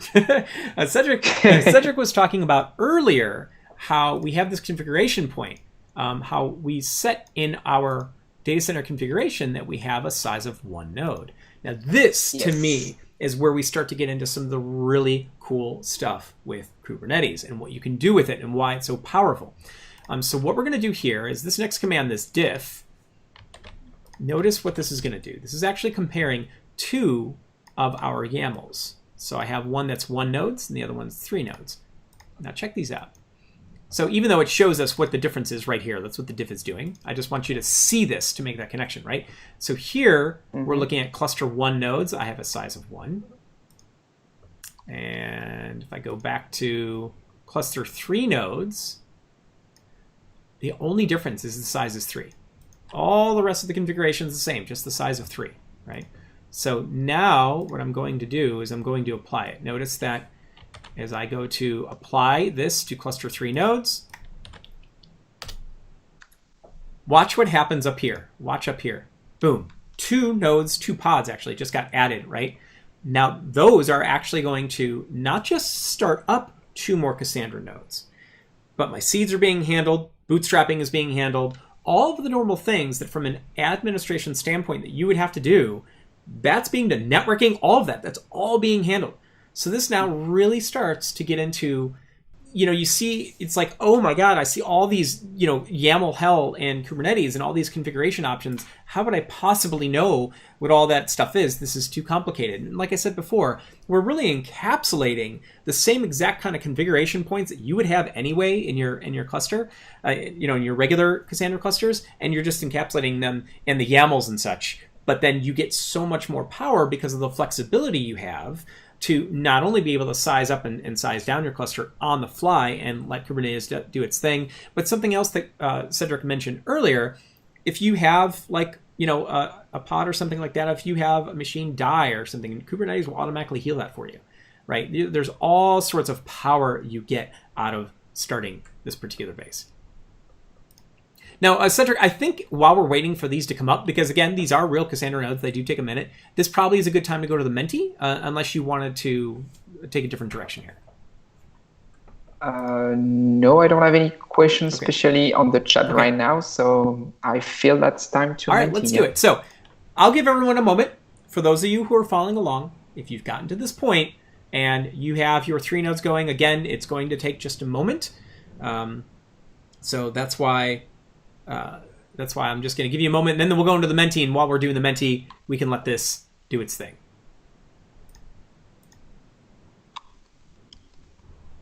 All right, and I see folks I love how everyone stays in the MENTI. That's great. All right, MENTI, here we go. All righty. All right, I'll wait for some thumbs up. So give me thumbs up. Let me know. Let me know that you're ready, right? Whether you're just following along, you just want to do the quiz, you've got your 3 nodes that are spinning up, and it's going to take a moment. Yep, let me know you're ready. We'll watch for some of the numbers.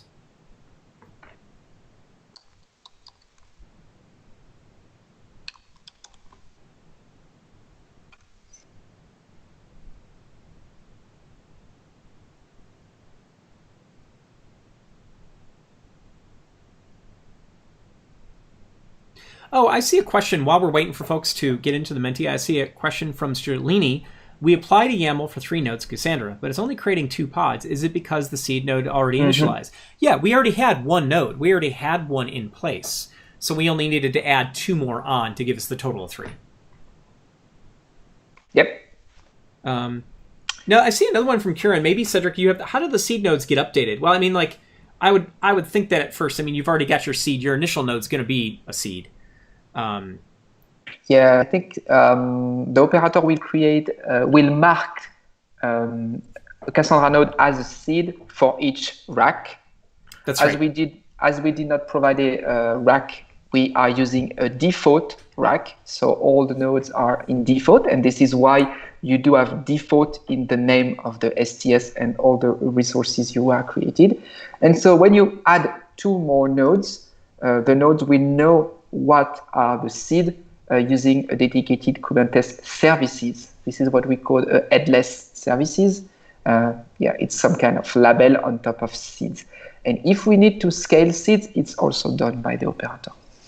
So I see a really neat question from Stan over in Discord. I think Patrick and Cedric are I was just looking at that. Were you? I was going to say, I bet we're going to have some fun conversation on this one. The question is, what is the reason to spin up Cassandra high-performance database on a Kubernetes cluster compared to Cassandra and bare metal? I'll just start with one thing, and then I'm going to leave it. I know that Patrick and Cedric have something to say about this. You can spin up Kubernetes on bare metal as well, right? There's no requirement that it has to be in the cloud or anything like that. To me, I think the benefit of Kubernetes piece is what you're getting from the management side of things. But I know that I can tell, Patrick, that you were itching for a response on this one. Well, no, I think Eric and Bettina are doing an awesome job answering it, but I'll give a longer answer for everyone. I mean, part of it, what I read was why would you put a high performance database in Cassandra in a Kubernetes cluster, almost like it would degrade it? No, it shouldn't. It should run just as fast as if you ran it on bare metal. The answers that you're getting, which I will reiterate, it's about creating a single control plane for your entire application. So if you think about from ingress to application tier, where you're running your app servers and containers for microservices and your database layer, if you're able to deploy that in a single deployment and manage it in a single control plane, think about how much better that's going to be for everybody. Yeah. We already know there's large companies already doing this. This is what Apple does. This is what Sky UK does. It's just how you run something like this at scale. Yeah. Yeah. By the way, I do see one quick thing, and then we'll get into the quiz. I do see Trekker Ghost in Discord. How to start over. I assume what you mean is, and correct me if I'm wrong, by the way, I'll try to watch your response here. I assume what you mean is, if I did something funky in my Kubernetes cluster or whatever, or following along, and I need to start over, how do I do that? At the very end, in matter of fact, in the READMEs, I want to say it is at the end of the metrics and performance README. If you look at the section, it'll actually have how do I break this all down, right? So we kind of bring you through a journey, and that's how do I delete everything and get back to a starting state. So if you really do need to do that, you can just go to the metrics and performance section, go to the very end. It'll show you exactly how to bring it all down, and then you can start over if you need to. Hopefully that answers your question. Okay, so with that, let's get in to the quiz. Quiz time. All right, Menti. Now, at this point, you should get... Oh, well, I saw my screen flash. That was interesting. There they go. All right, so... And again, this is your chance to win some cool swag. All right. So again, don't forget with the questions, look at your phones or wherever you're running Menti. There could be lag in the video. A Docker container is an image of software stored on disk, a lightweight standalone executable package of software, a file used to configure a Docker instance, or something to store fish in when coming back from a day on the boat. I won't tell you which question or which answer I'm laughing at, but maybe you can guess. All right, awesome. Yes, good. I'm glad most of you... they're off! Whoa! Yeah. Whoa. What? So many people jumped on that. That was so fast. Yeah, we're going to see the timings here in a second. Did we get somebody who actually said, yes, we did. Yeah. It is something indeed that you do contain your fish. No, yes, it's a lightweight standalone executable package of software. Very good. All right, let's see. And this is always my favorite part of these is the leaderboard to see what happens here. Oh, I love how it's Cake. That's great. Pod Maniac, that's a good name. All right, Pod Maniac, you better win. But Cake has the fastest time with Peru and Pod Maniac. I mean, I'm only saying Pod Maniac because that's a good name for today's theme. So, yeah, look how tight these are. This is not excited at all. And again, for the questions, look at your phones or wherever you're running at Menti. Don't watch the video. In Docker, how do you enable persistent storage of application state? The state service, volumes, persistent file layer, or you don't need persistent storage. It doesn't exist. Nothing is real. Nothing.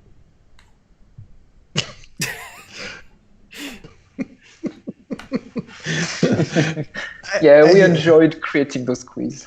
You should just put 3 questions up at this point. Yeah, it's never the fourth answer. Yeah, the fourth answer is always a funny one, just so you know. And then you can always tell who the jokers are that answer it. So it's volumes, right? So if you want persistent storage application state, and this is also really important. Cedric talked about this a little bit before, but if you imagine what would happen if we didn't have persistent storage of our data, and I have SS tables and commit logs and everything like that stored somewhere, and then for some reason I lose a pod. I don't want to lose all that. That would just kind of defeat the purpose. And so by having this persistent storage of your state and having persistent volumes, now I know that I've got my files over here in that volume, and my pods can interact with that. So it's actually another way that Kubernetes is able to self-heal. I could lose a pod, and I can just bring up another one in its place, and all of my data and everything is still there. So it's really, really powerful. Here's another point in here, too, is that this is about Docker. Yeah. And to the point of performance, if you're running Cassandra in a Docker image, you need to use the volumes, the external volumes. You can't use the storage inside of Docker. There's a lot of reasons, but mostly it'll just be like a potato. What is this explanation? That's great. You might as well just run it on a Raspberry Pi 2. That's funny. All right, let's see what happened to our leaderboard. We have the birthday Kate Laura with Oh, wait. I'm sorry. I spoke too soon. We got to wait for the timings. Oh, it did switch up a little bit, but Laura is still on top with Cerebu and J12. Where did see? This is how this game can change at any moment. Anbu's like right there. It was too tight. Yeah, it's too tight. Yeah. All right, let's see. We're going for the next one. Yeah, but Laura shot out ahead. Whew. All right, again, look at your phones. Don't forget, look at wherever you're running Menti for the question. In Kubernetes, what is a pod? A machine, a worker machine in a Kubernetes cluster, a set of replicas, a collection of containers that can run on a host. I honestly have no idea, and this is the first Kubernetes question I ask.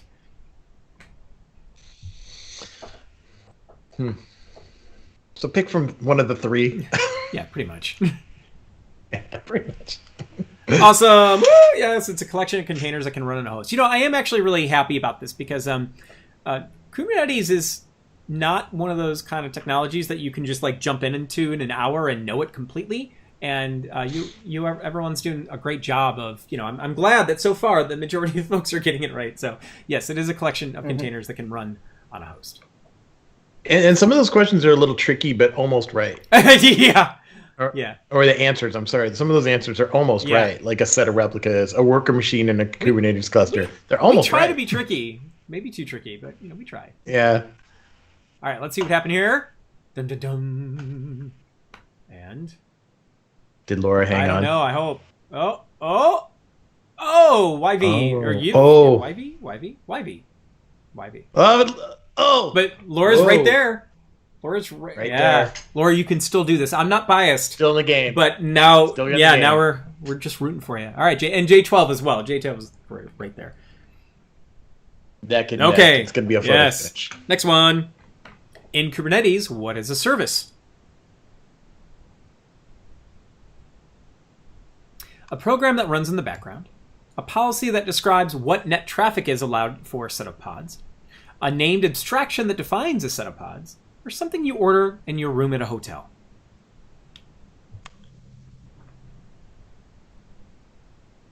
No comments on that one, Patrick? I'm just so surprised. I was waiting for the lag and everything. What else am I going to say? I mean, now this one, I'll admit, this one was tricky.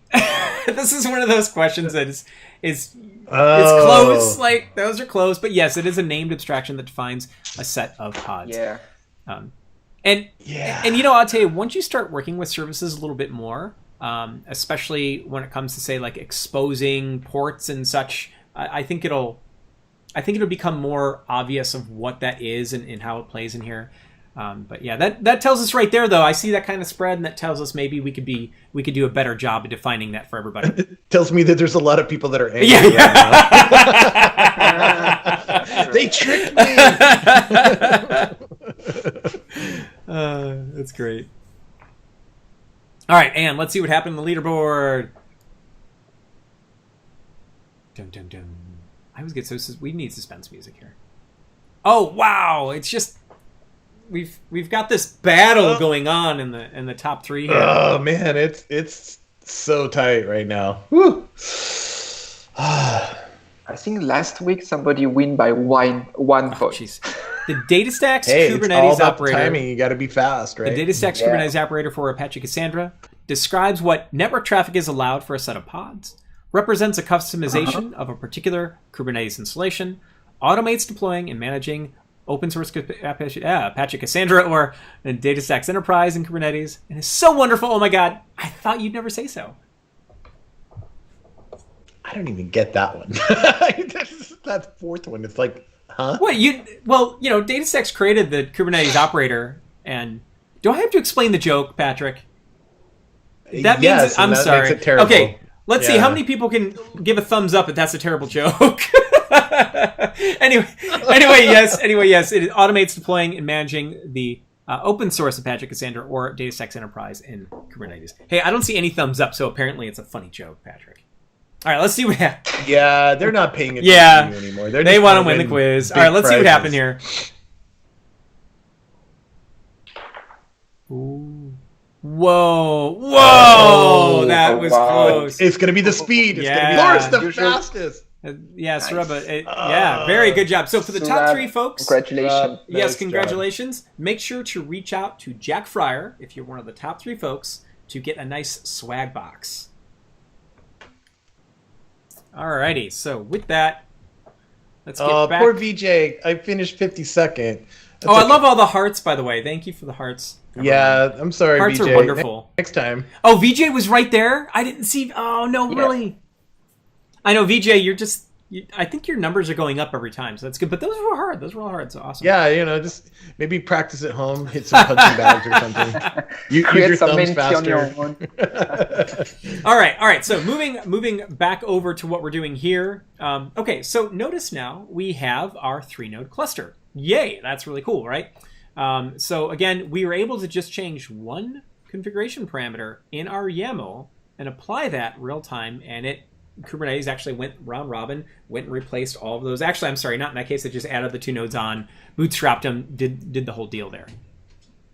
Okay, so let's see. So now, if we go ahead and take a look at our anti-pattern from before, like what Patrick said, if we go to our prompt, our bash shell here, and if I run a node tool status, again, just like I would for a cluster, I should see that I have 3 nodes in there, and there they are, right? So I do have my 3 nodes in Cassandra.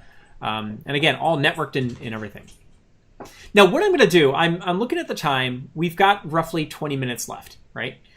So I do want to ensure that we get to some of the fun parts here. So really what this next section is going to do, I'm just going to kind of give a quick explanation of what's going on. So we have already gone through and logged in with CQLSH. We have executed some CQLSH to create a key space, create some tables, put some data in there and such. Now check out what this next thing is doing, right? I'm actually going to do this one just because, here we go. So I'm using that same login as before. I'm in CQLSH. I'm going to take a look. Let's take a look at our key space, the one that we created before. This is what I want to point out. Notice our replication strategy. Now we have 3 nodes, but I only have a replication factor of 1. Right? So I probably want to increase that from all the things we've talked about throughout the series to replication factor of 3. So that's what we're going to do here, right? We're going to go ahead and down here, we're going to alter our key space. And notice I'm just changing it to a replication factor of 3. That's it. It's all the same stuff. Killer video 1, DC1, replication factor of 3. Now when I describe the key space, you'll see that I have a replication factor of 3. Right? So something that's pretty interesting then, if we go ahead and we change our consistency to quorum, and then if I turn on some tracing. Now, for some of you who've been managing Cassandra clusters for some time, or if you've caught on to, if you think about it, one of the really cool powers about Cassandra is that I can just change my replication factor, and now I get this automatically, boom, it'll start replicating to those nodes. I don't have to do anything else really. But if I have existing data in a system like we do now, we did insert some rows, right? Well, that data is going to exist on one particular node, but when I change that replication factor, it just doesn't automatically restream that stuff around. You either have to execute a command to stream the data or rely on repairs or something. So what we're going to do is we're going to set our consistency to quorum. I turn on tracing, and now I'm going to select some data. Now, I'm not going to go through the whole thing. What I want to point out, though, is something that's really cool. Since we used a quorum, if you remember back to week 1, I believe, when we went through the Cassandra fundamentals, we talked about one of the neat benefits you get when you read and write a quorum, right, on the reads, is you get that digest check. You get this check comparing to see, do I have any stale data or anything like that compared to my nodes, and it will automatically perform a read repair. Since I only changed my replication factor, I probably, when I do this at quorum, I'm going to have one node that is stale. It's going to do a check here. Let me see. I should see a read repair in here. Maybe it's up a little higher. That's when you turn on tracing. There's a lot that goes on, by the way. Here we go. Right. So it's reading, doing any merging it needs to. Is it going to make me a liar? I'm going to be a liar live. No. I'm not seeing my read repair that I would normally see. Oh, wait. No, there's my mismatch. That's may not be it. Where is my read repair?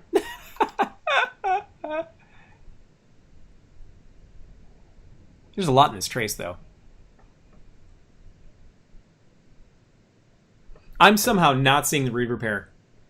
I don't know if I'm just skipping it, Cedric, or I'm just not seeing it. I'm actually surprised. I should be seeing a read repair here. Anyway. I wonder if I'm just going too fast. It's not really a read repair, but you still access multiple nodes, meaning that the data is available on multiple nodes. Yeah. Because what you did, you simply added 2 more nodes, changed the replication factor. So what happened? Now all the data lives on all the nodes. And so when you try to read something with a quorum, you will get multiple answers from the node you need. So 2 over 3. Yeah. Yeah, no, yeah, that's right. That is what we're seeing. That's interesting because before, when I was playing with that, was it there and I just missed it? I by the way, guys, was it there? Okay, I did miss it. Okay, I was scrolling too fast because I was like, I need to go back. Okay, let's see. They're telling me to scroll back up. Let me see. Where is I can't believe I missed it. I love logs. Yeah, right? You're like, wow, we came onto this cool workshop to look at them scroll through logs. That's wonderful. Yeah, pipe grep repair. I'm missing it. So I'm going to move on. And you're being asked to zoom in too. Both Erics are seeing it. Yes, unfortunately, if I zoom in anymore, I lose the ability to do much of anything else, but we'll do it. We'll do it. Okay, hopefully that zooming... What? See, there you go. That looks better. Initialing read repair, yeah. Oh, is it literally saying oh my god, it is.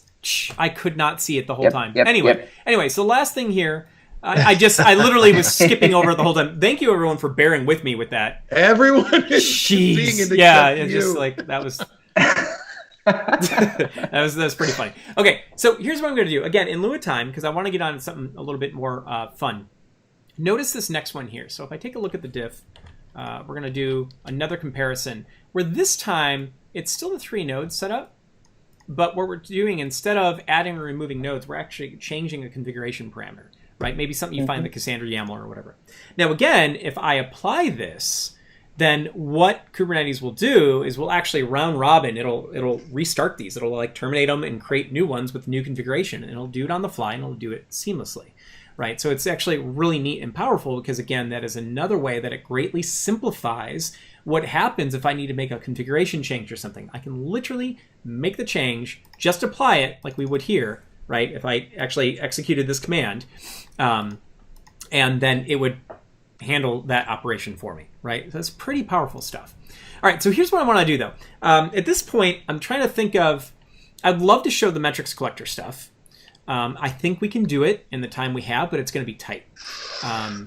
Would be tight. Yeah, so it's going to be tight. So again, for everyone's like, wait a minute, why are you moving on or something? I'm trying to follow along. We're assigning all this for homework as it is, but you can try to follow along with this as well if you would like. So what I'm going to do is I'm just going to skip. I'm skipping some stuff that actually talks about the configuration parameter, the commit log one here, to change to 11,000. Again, the whole point of this part of it is you would change it, you would see it, restart all your pods with the new configuration. If you then look at the configuration, you would see that this change has been applied, right? That's the point here. But what I'm going to do is I'm going to skip forward to the metrics management and visualization one. And we are going to stop. Now what you're going to see here is if I take a look, we're just changing another configuration parameter, say stop to true. So when I apply this, it's actually going to stop my current 3-node Cassandra cluster. The second I do that, if you give it just a moment, we should see terminating. There they go, boom. Now in this case, since I'm stopping all of them, it's not going to do it in round robin. Just going boom, you're going down, right? It's going to stop all of those. And we'll wait for that to terminate.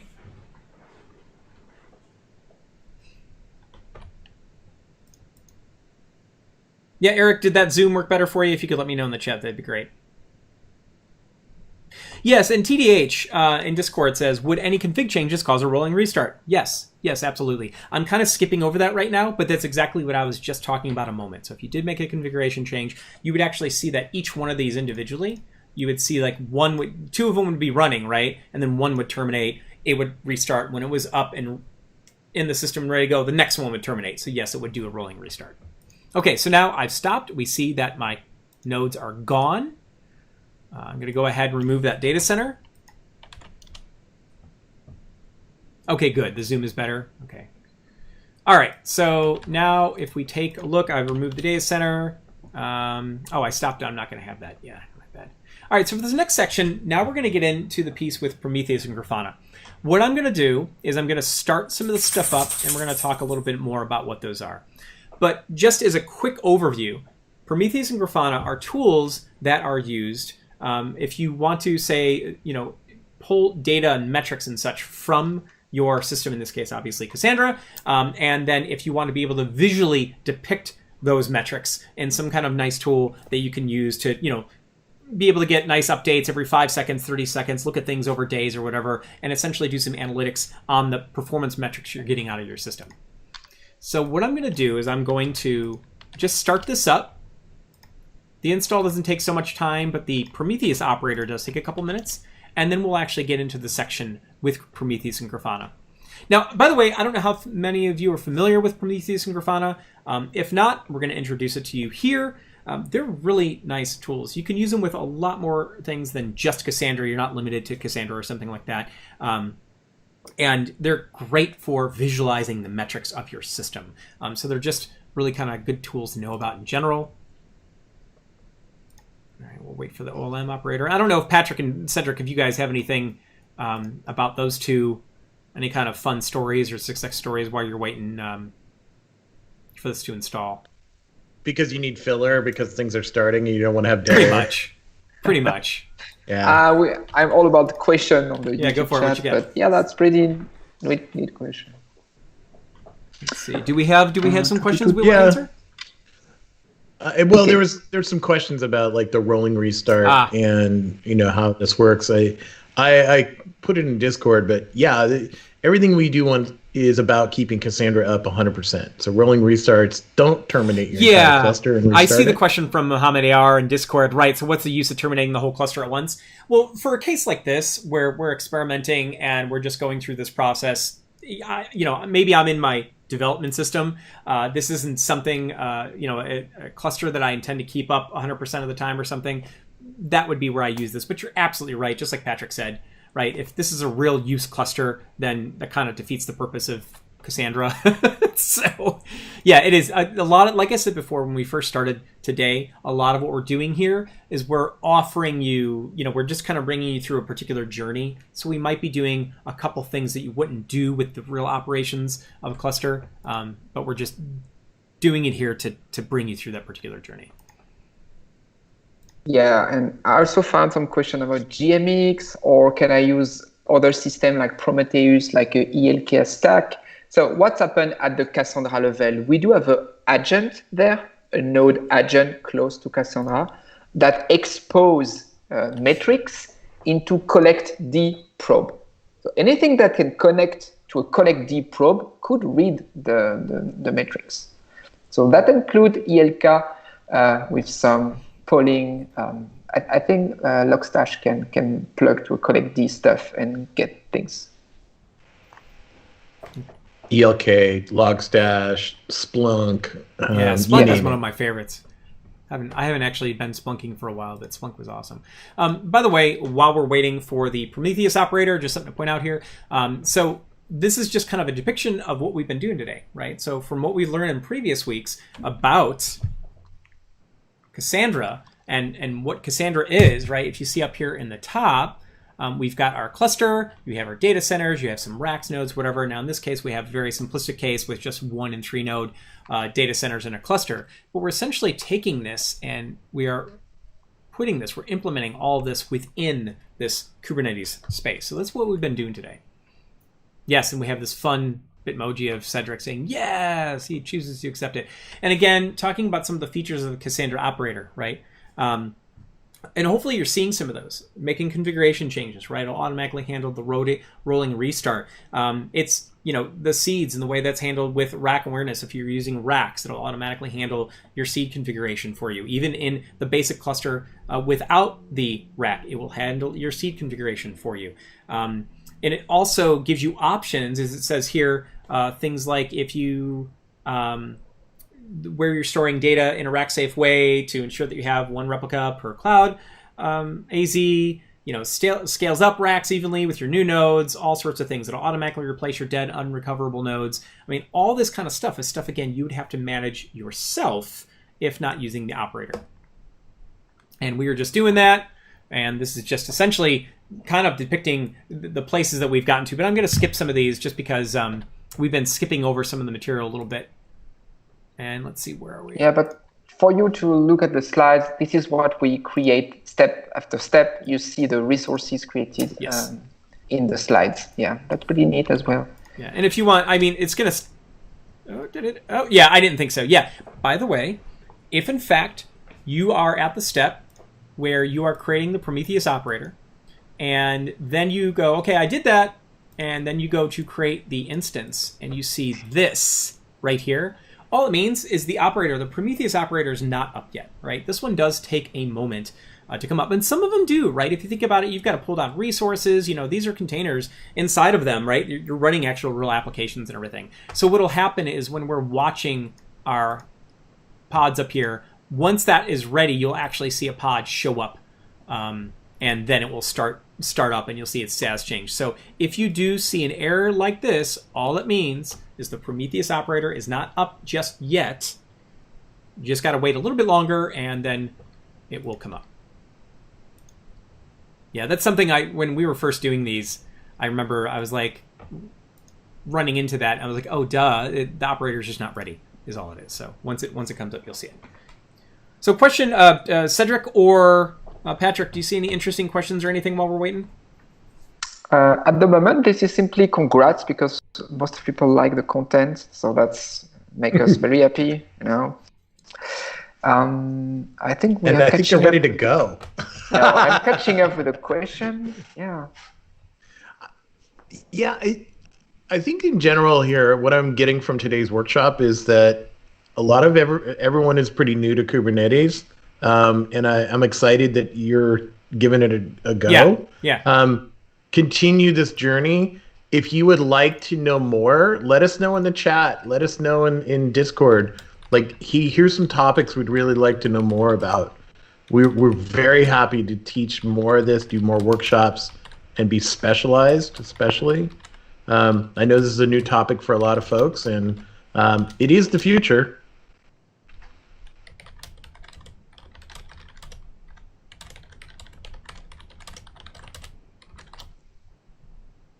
That's all I had. Okay, cool. All right, still waiting for my... Yeah, this is like my favorite part, waiting for the one thing is the Prometheus operator. Once it comes up, it's all like smooth sailing from there.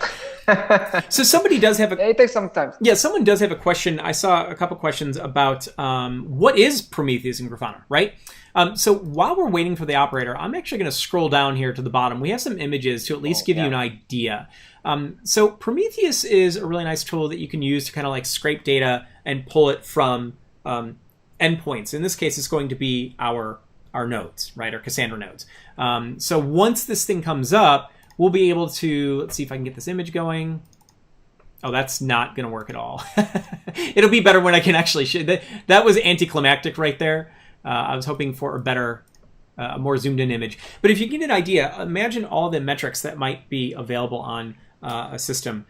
Things like, disk storage, CPU utilization. In the case of Cassandra, there's hundreds of things you could be looking at. And Prometheus is going to be the tool that you use to talk to that, right, over Collecti, and be able to pull that information. Now, Prometheus does offer some basic graph capabilities. You can kind of graph whatever.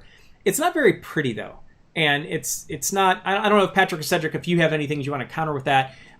It's not the tool I would probably use to do my analysis. It would be the tool I would use to figure out what metrics do I have available and what data is there, Totally. That's simply the backing store for time series. So Prometheus is really storage and also collect. So you do have some probe that will collect metrics coming from outside, putting there in Prometheus.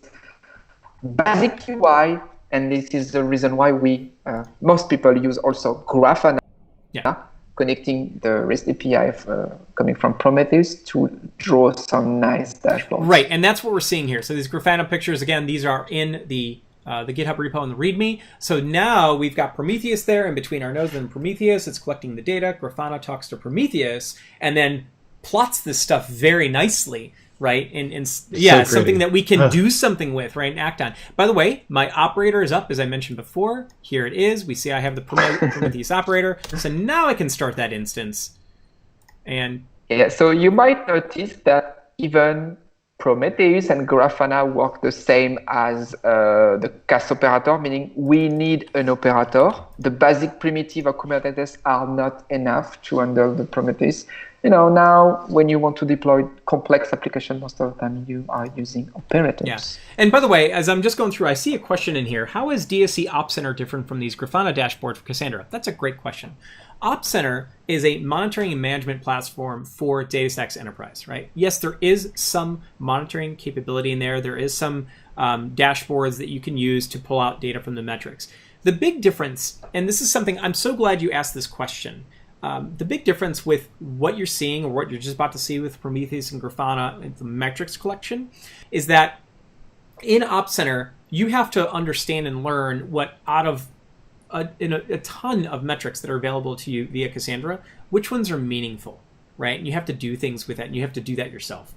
The experience that has been tailored or curated in the metrics collector, what we're going to be doing here with Prometheus and Grafana, the dashboards that are provided have actually been more curated to give you metrics right off the bat that are meaningful for you right away with your Cassandra, right? Also, Op Center has all sorts of management pieces in there, right? I can start and stop nodes. I can apply configuration. I can use Lifecycle Manager. I can do all sorts of things. That's not what Grafana does, right? It's just the visualization of the metrics. So you have Op Center is monitoring and management, where Prometheus and Grafana are really on the monitoring metric standpoint. They're not for managing your cluster. Hopefully that answers your question there. Okay, so by the way, we recognize we're at time, right? It's at 2 hours. I would gander, we probably need about another 20 minutes to get to a point where we're actually spun up the rest of the DSC nodes with the metrics collector. Obviously, this will be recorded. So if you've got a hard stop at 2 and you're like, okay, I've had enough of this for today, you can just continue to watch on later, do this for homework. But we are going to continue on, and we're going to get to a point where we can actually show you the full connection so you can kind of see the end result here. Okay, and with that, so if you notice, I did go ahead and create the Prometheus instance. That's easy for me to say in the service monitor. I'm going to do the same thing for Grafana. Can you install Op Center with Grafana and Prometheus? Could you technically do it? Probably, but I would say that, and I'm very curious to see what Patrick and Cedric think on this. I would say that using Op Center with something like Kubernetes kind of defeats the purpose. I feel like they're not completely mutually exclusive, but a little bit. Why? Because if you think about it, some of the very things that I would do with Op Center, like a rolling restart of nodes, applying configuration, those are things I can do right here with Kubernetes, with configuration, right? So I feel like in some ways they'd be kind of acting against each other. I don't know if you guys have any feelings on that one. To my point of view, there are 2 parts in Op Center, and it's only available for DataStax Enterprise first, and the operator works also with SS Cassandra. But in Op Center, you do have what we call the lifecycle management. Yes, so indeed, doing the rollback, doing the backup, the rolling restart, updating the config, checking if all the parameters are okay. All right, that's kind of overlapping but in Op Center, you also have all the metrics. The Prometheus Grafana, it's already done by Op Center. So and Op Center was there before Kubernetes became a thing. So we do have both, but if you are running in Kubernetes, I think you would rather leverage on Grafana Prometheus rather than the Op Center. Yes. Yeah, I would totally agree. Cool. Okay, so with that, now, if you may have noticed, I just went very quickly down and I just applied the operator for Grafana, the data source. Now, here are these dashboards. There's a whole set of them. Funny enough, we're only going to use one of them. I think we need to update this to only apply the one, but there are a whole set of other dashboards that are available. But like I said, there's just one that is currently functional. Now, what we should see here at this point, I've applied the dashboards, and again, the dashboards will make sense in a second because we're gonna see this, and then the instance. Now, this last part, when I look at the services in my Cass Operator namespace, you should have noticed up here in my watch, a bunch of these pods and everything were showing up with all the different pieces. So it should look something like this. I should have Cass Operator, right? I should have my webhook service, my Grafana operator metrics, all these services and operators that I started up. Now the last part here, this actually gets into exposing out some ports to the external world. So what we just did there is we exposed the Grafana service to port 3000 and exposed our Prometheus operator to port 9090. Why are we doing that? Well, because now we'll have the ability to access them so we can actually get into the metrics. Now in this next section, I'm going to look at those in just a moment. Now in this next section, what you would do, right? If you do this for homework, you go through this. And for those of you who are asking about things like applying a round robin kind of configuration as compared to just terminating all of them, you're going to see more examples of that here. So in this first case, we're actually going to start up 3 DataStax Enterprise nodes. And that takes a minute to do. And then, you get to look at some of the logs, you kind of see how that lifecycle looks and everything. We go through and we do some of the same stuff where before, when we worked with the secrets, if you remember, we had a secret that we had a username and password or the secret, or that was being stored in the secret. For a Cassandra cluster, we're doing the same thing for the DSE cluster. This is exactly what this is. So we go through some of the same machinations that we did before, where we start up that cluster, look at things with DSE tool status or no tool status, however you want to do it, and really just kind of see that we have our 3-node cluster. I'm skipping all of this for now, right? And just in lieu of time. So what I'm going to do is just go to this blow your mind section. This is the part to me, especially for anyone who's ever administrated a Cassandra cluster before, and you have struggled to figure out how you want to do things with metrics or whatever.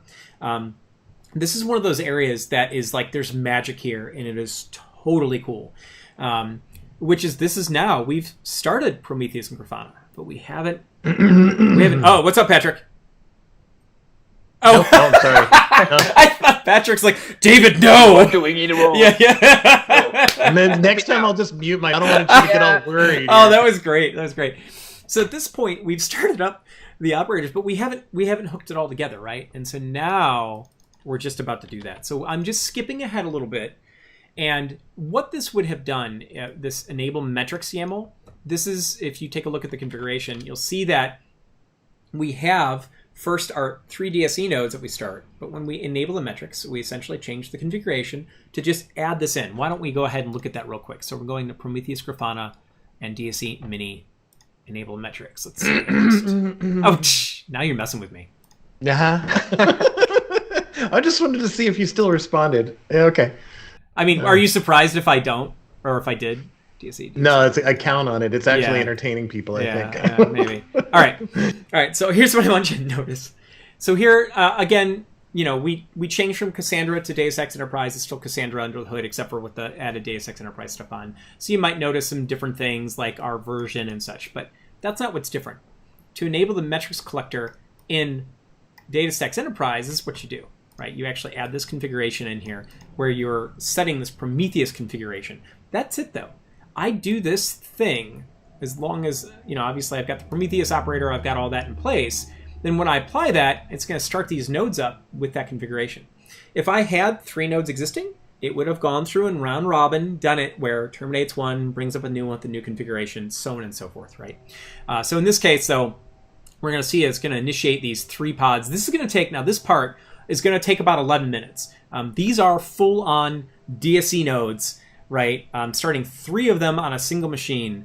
I have a pretty powerful machine, but in real use, I probably wouldn't run 3 DSE nodes on a machine of this size. Yeah, especially when you stream at the same times and doing some call with both me and Patrick, and also all that stuff you are doing. Yeah, why not? I mean, let's just load test the entire suite. Now, while we're waiting This is like one of those extreme computing Yeah, right, things. right, yeah, totally. So while we're waiting, something we can do. Yeah, you can see. I don't know if you guys can tell, but you can tell my machine's lagging just a little bit because there is a lot going on all at the same time. Because you're trying to run an entire AWS on one laptop. Yeah, that and our video software and the streaming is such our connection, so it's a lot. So you asked what Grafana and Prometheus are, right? So again, we can actually start to look at these tools. Remember, I exposed those 2 ports. We exposed them up here, 3000 and 9090. So notice if I go to localhost 3000 and 9090, these tools are here. Now let's just think about what happened here for a moment. Okay. Oh, go ahead, Cedric. What you got? No, moment of truth. Yeah. So if you think about what just happened here. You just execute command from 20 minutes now, so let's see what. Yeah, well, I gotta wait for these guys. I'm waiting for these. Yeah, exactly. Yeah, right. You guys have been watching me like paste stuff forever. So the point I want to make while we're waiting for these real fast is, if you notice, I did not manually have to install these. I didn't go and download a tarball or a zip or do anything like that, right? This, as part of what you get with things like Docker and Kubernetes, there are images that exist out there that were automatically pulled out. I haven't to touch that as a black box. Right? So now I have a Grafana black box. I have a Prometheus black box, but yet they're being networked and configured and connected together. So Cedric, what were you going to say?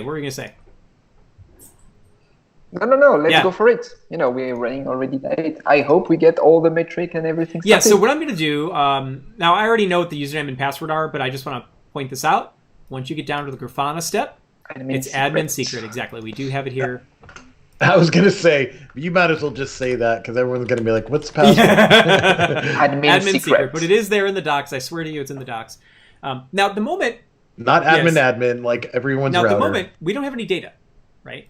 If I go over to Prometheus and say status targets, by the way, everything I'm doing is actually it's in the README, right? That hasn't changed. So if I do this, these aren't going to be hooked up just yet. Our pods are still initializing. Things aren't completely glued together. What's going to happen, though, is as our nodes come up and as they have the Prometheus configuration, then they're going to start to hook up. You're going to see that Prometheus, there's going to be like an auto discovery that happens. They're going to hook up, and once that happens, once these change to up, then you will start to see data show up in Grafana. We can actually do some more metrics. But we do have some time left for these. It's going to take them another 6 minutes, most likely, to come up.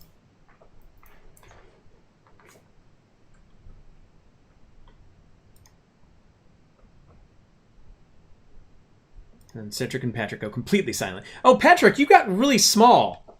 I just... I feel so just diminished. I don't know what happened to Patrick. I'm like, help me! You start so big and now you're so small. We need to close up, or you will just disappear. This is really sad. I mean, I feel like I'm getting abused on here. Oh, look, and you're sharing your entire desktop, which you're getting Slack notifications on. Isn't that wonderful? And yes, I was just reminded to please ensure to like and subscribe the videos and subscribe to the channels. We're not quite done yet. Again, for those who are staying with us, we're just going to finish this off. But please subscribe, because if you subscribe, you'll get notifications of not just this content, but all sorts of other content that we have. So that's good to do. And like the video, unless you really hate us. Don't hate us. No, if you like it, yeah, please. Well, subscribe, because we're constantly putting out cool new information, and you're going to miss it. Yes, and especially I got a question about, can you do content about graph? Ooh. And you know what? David over there doing some graph live stream every Tuesday. So yeah, you should check these out on the YouTube channel if you don't want to miss anything. Yes, subscribe. That's why you subscribe, so you don't miss as a matter of fact, for those who were asking about graph, since you happen to see my whole desktop, we might as well just go for it while we're waiting for those nodes. I will go ahead and every Tuesday at 12 o'clock Eastern time, we have our graph code with Denise and David, where Dr. Denise Gosnell, who is, if you don't know who that is, she is definitely one of the most knowledgeable people I know with graph. We go through, they actually, Denise and Matthias have released an O'Reilly book that if you're getting into graph, you're doing things with graph, are probably one of the best primers I've ever seen to getting started with graph. And not only does the book really break down graph databases, but they created a GitHub repository that have, if we go ahead and say GitHub graph book, and I'm totally plugging while we're stalling for waiting for these to come up. Yeah, so if you go to the GitHub graph book, I'll drop it for those who are interested in the graph stuff. I'm dropping it in both chats. This repo actually follows the book. And it's not just that it follows the book, but it comes with Docker images that you can use to load up DataStax Enterprise with Graph, everything completely all baked and loaded for you, and a whole set of notebooks that you can step through all of the different examples. It is one of the best resources I've ever seen for getting started with Graph. And with that, you'll notice here, if you take a look at our videos and our channel, this is another reason to subscribe. You'll see this graph data and code. And you'll see those show up in our videos. So go take a look, right? Give us feedback, by the way. Let us know what you think about that content. Because for those of you, again... And we could get a lot more likes. That would help us a lot. When people are looking for information about Graph or Cassandra or Kubernetes, the more likes we get, the more we're gaming the Google algorithm, and you're helping other people find useful information. If you really think this is good, let's do it. Yeah, and actually, I see Gorov asked a question. Hey, please send us the graph book. I don't know. I don't actually have any of those, Patrick. It might be on our website. I think we might have a PDF download. There's something like that. I honestly don't know where that is. I should probably find that one out myself. Yeah. We have okay, so we're getting close, by the way. We're getting close. Notice that I had one switch from pod initializing to running. We're just waiting for your I know. David. I've allocated a lot of RAM and CPUs to this thing. We're going to have to get you like one of those like Ryzen thread rippers, and it's like, what does it have, like 48 thread or 48 cores? So you're going to need all of them. Expense a better laptop, I guess. All right, I'm getting... I have a gaming laptop that is amazing. It's a Alienware R15 or R16, and that is a really fast laptop. But it has like 2 hours of battery. So I'm getting hit for GraphBook URLs now. Folks are like, GraphBook URL. Yeah, well, I'll have to... I'm on it. Oh, are you checking? Yeah, are you seeing if you can find it, Cedric? Oh, wonderful. Okay, yes, we're going to try to get you a link for that. By the way, I also see, this is a neat point by Amit in YouTube. How about creating videos on key questions on DataStax, if it's not part yet? Now, Amit, are you meaning questions when you say key questions like, what is Graph? Or when you say DataStax, do you mean DataStax Enterprise, or are you just talking about Cassandra in general? Oh, and about Cassandra Ripper. Oh, by the way, Reaper would be in Cassandra 4.0, I think, no? Yeah, I heard about it. That would be part of Cassandra 4.0. Let's see. Created by Spotify, now managed by TLP. Oh, was it started by Spotify? I didn't realize that. Hi to Aleksandr Dejavotsky, who manage most of bugs on Reaper. Yeah, that's a pretty nice tool to do the Yeah, Pamela's like, all your processes are running now. It's so close. You notice, by the way, the ready state, they're not quite there, but it's so close. So close. It's going to happen. Oh, see? So we have one that went to ready 2.2. Now it's up. So, dun, dun, dun. Wow, it's exciting to watch. Yeah, right? Yeah, seriously. Seriously. Now it literally... Boring. I'm Yeah. Now it literally just came up, right? So we need to give it a moment. Yeah. Well, amazingly, you have 350 people still hanging on the live stream, so they're really interested. I like Rhea's in like tick, tick, tick, tick. Oh, this is great. But this is like, this is what we're shooting for here. And we should be getting close. Let's see, do we have... Oh, look! Yeah. Some data showing up! It's going to happen! Look at that. Yeah. We have us a graph. So, okay. Wonderful. Wow. While this is loading and everything like that, just to kind of take a look. Now, for those of you who are asking some Op Center questions or are familiar with some of the metrics in Cassandra, right? And I made that comment earlier that, there's a lot of metrics in Cassandra. And if you don't know what to look for at first, it can be kind of daunting. Like, where do I start? What do I look at?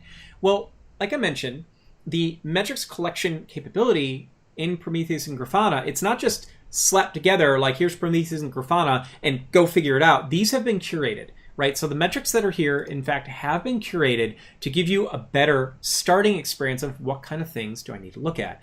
Now, admittedly, as you start your way down, you're going to notice there are a lot of metrics in here. This is not, it's not for the faint of heart, but they are, all of them, they are going to be relevant metrics, right? So it saves you that step of having to really like dig through all the different types of measures that are available to figure out what you might need.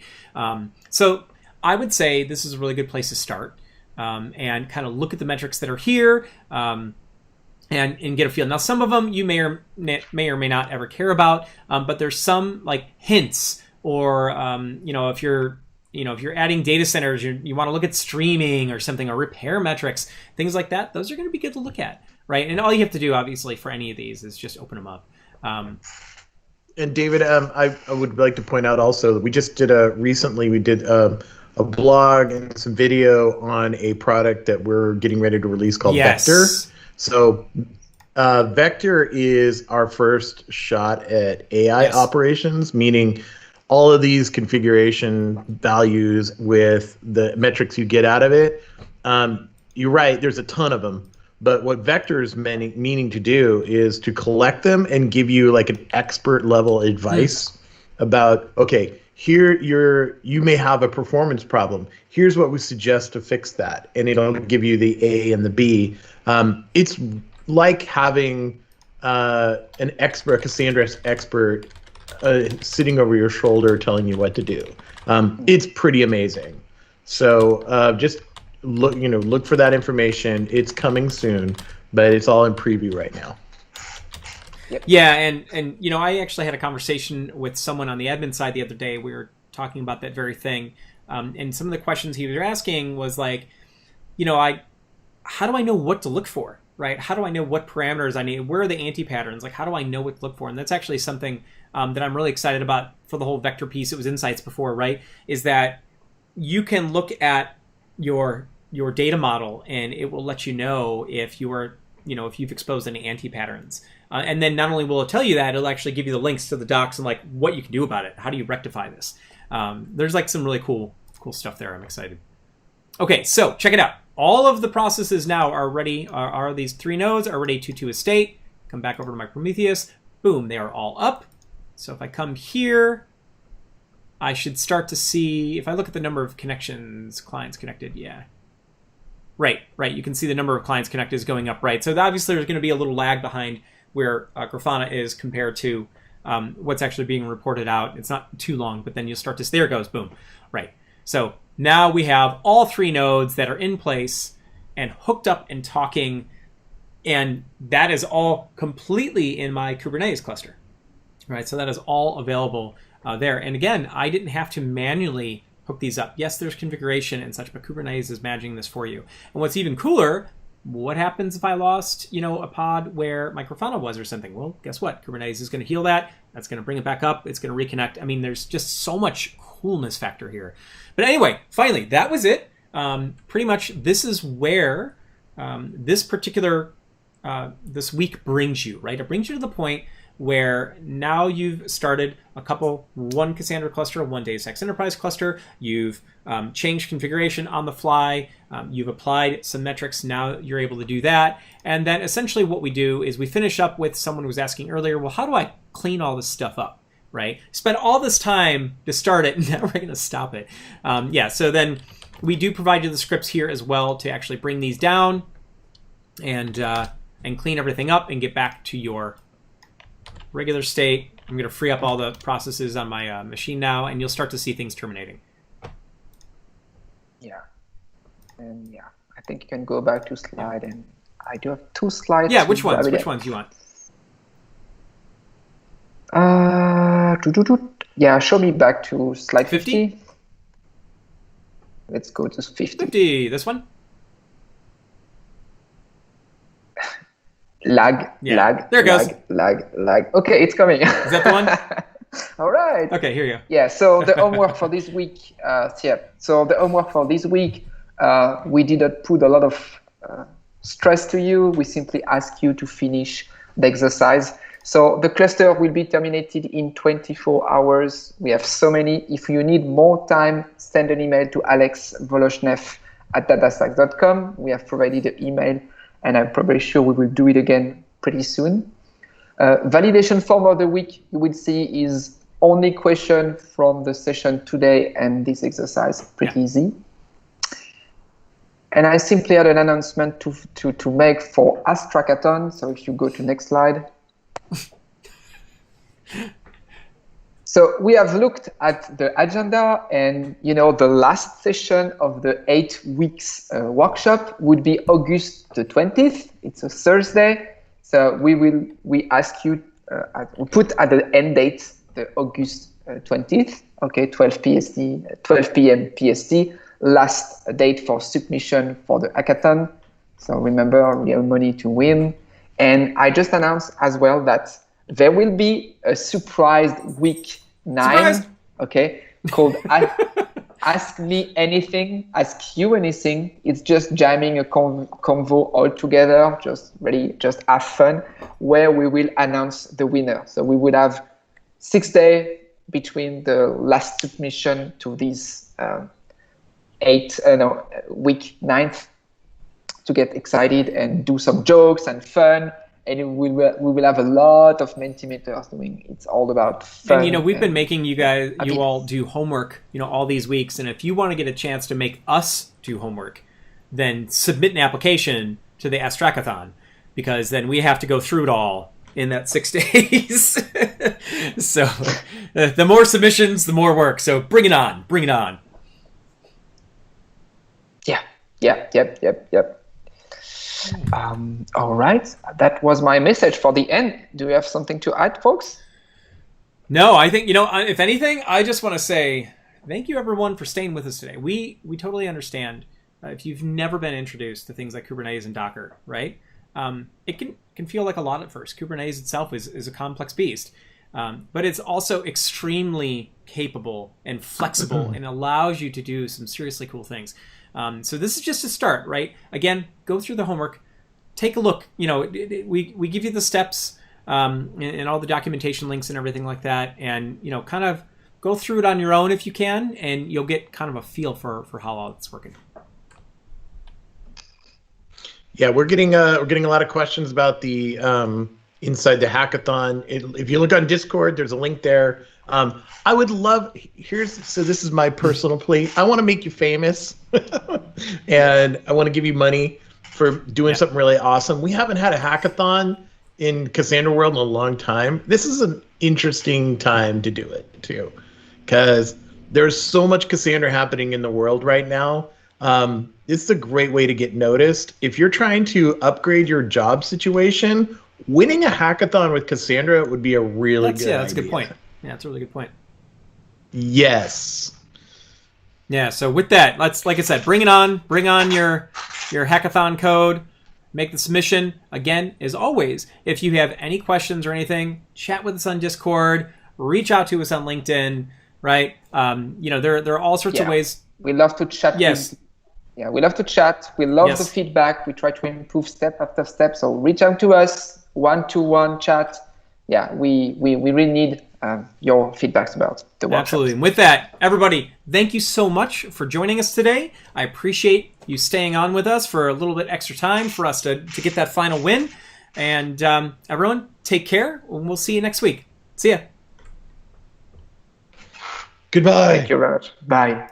Imagine a being gifted with powers from the goddess of Cassandra, who grew those powers until she could multiply at will, move with limitless speed, and unmask hidden knowledge. With those powers, she was able to fully understand the connectedness of the world. What she saw was a world in need of understanding. From that day forward, she sought to bestow her powers on all who came into contact with her, empowering them to achieve wondrous feats.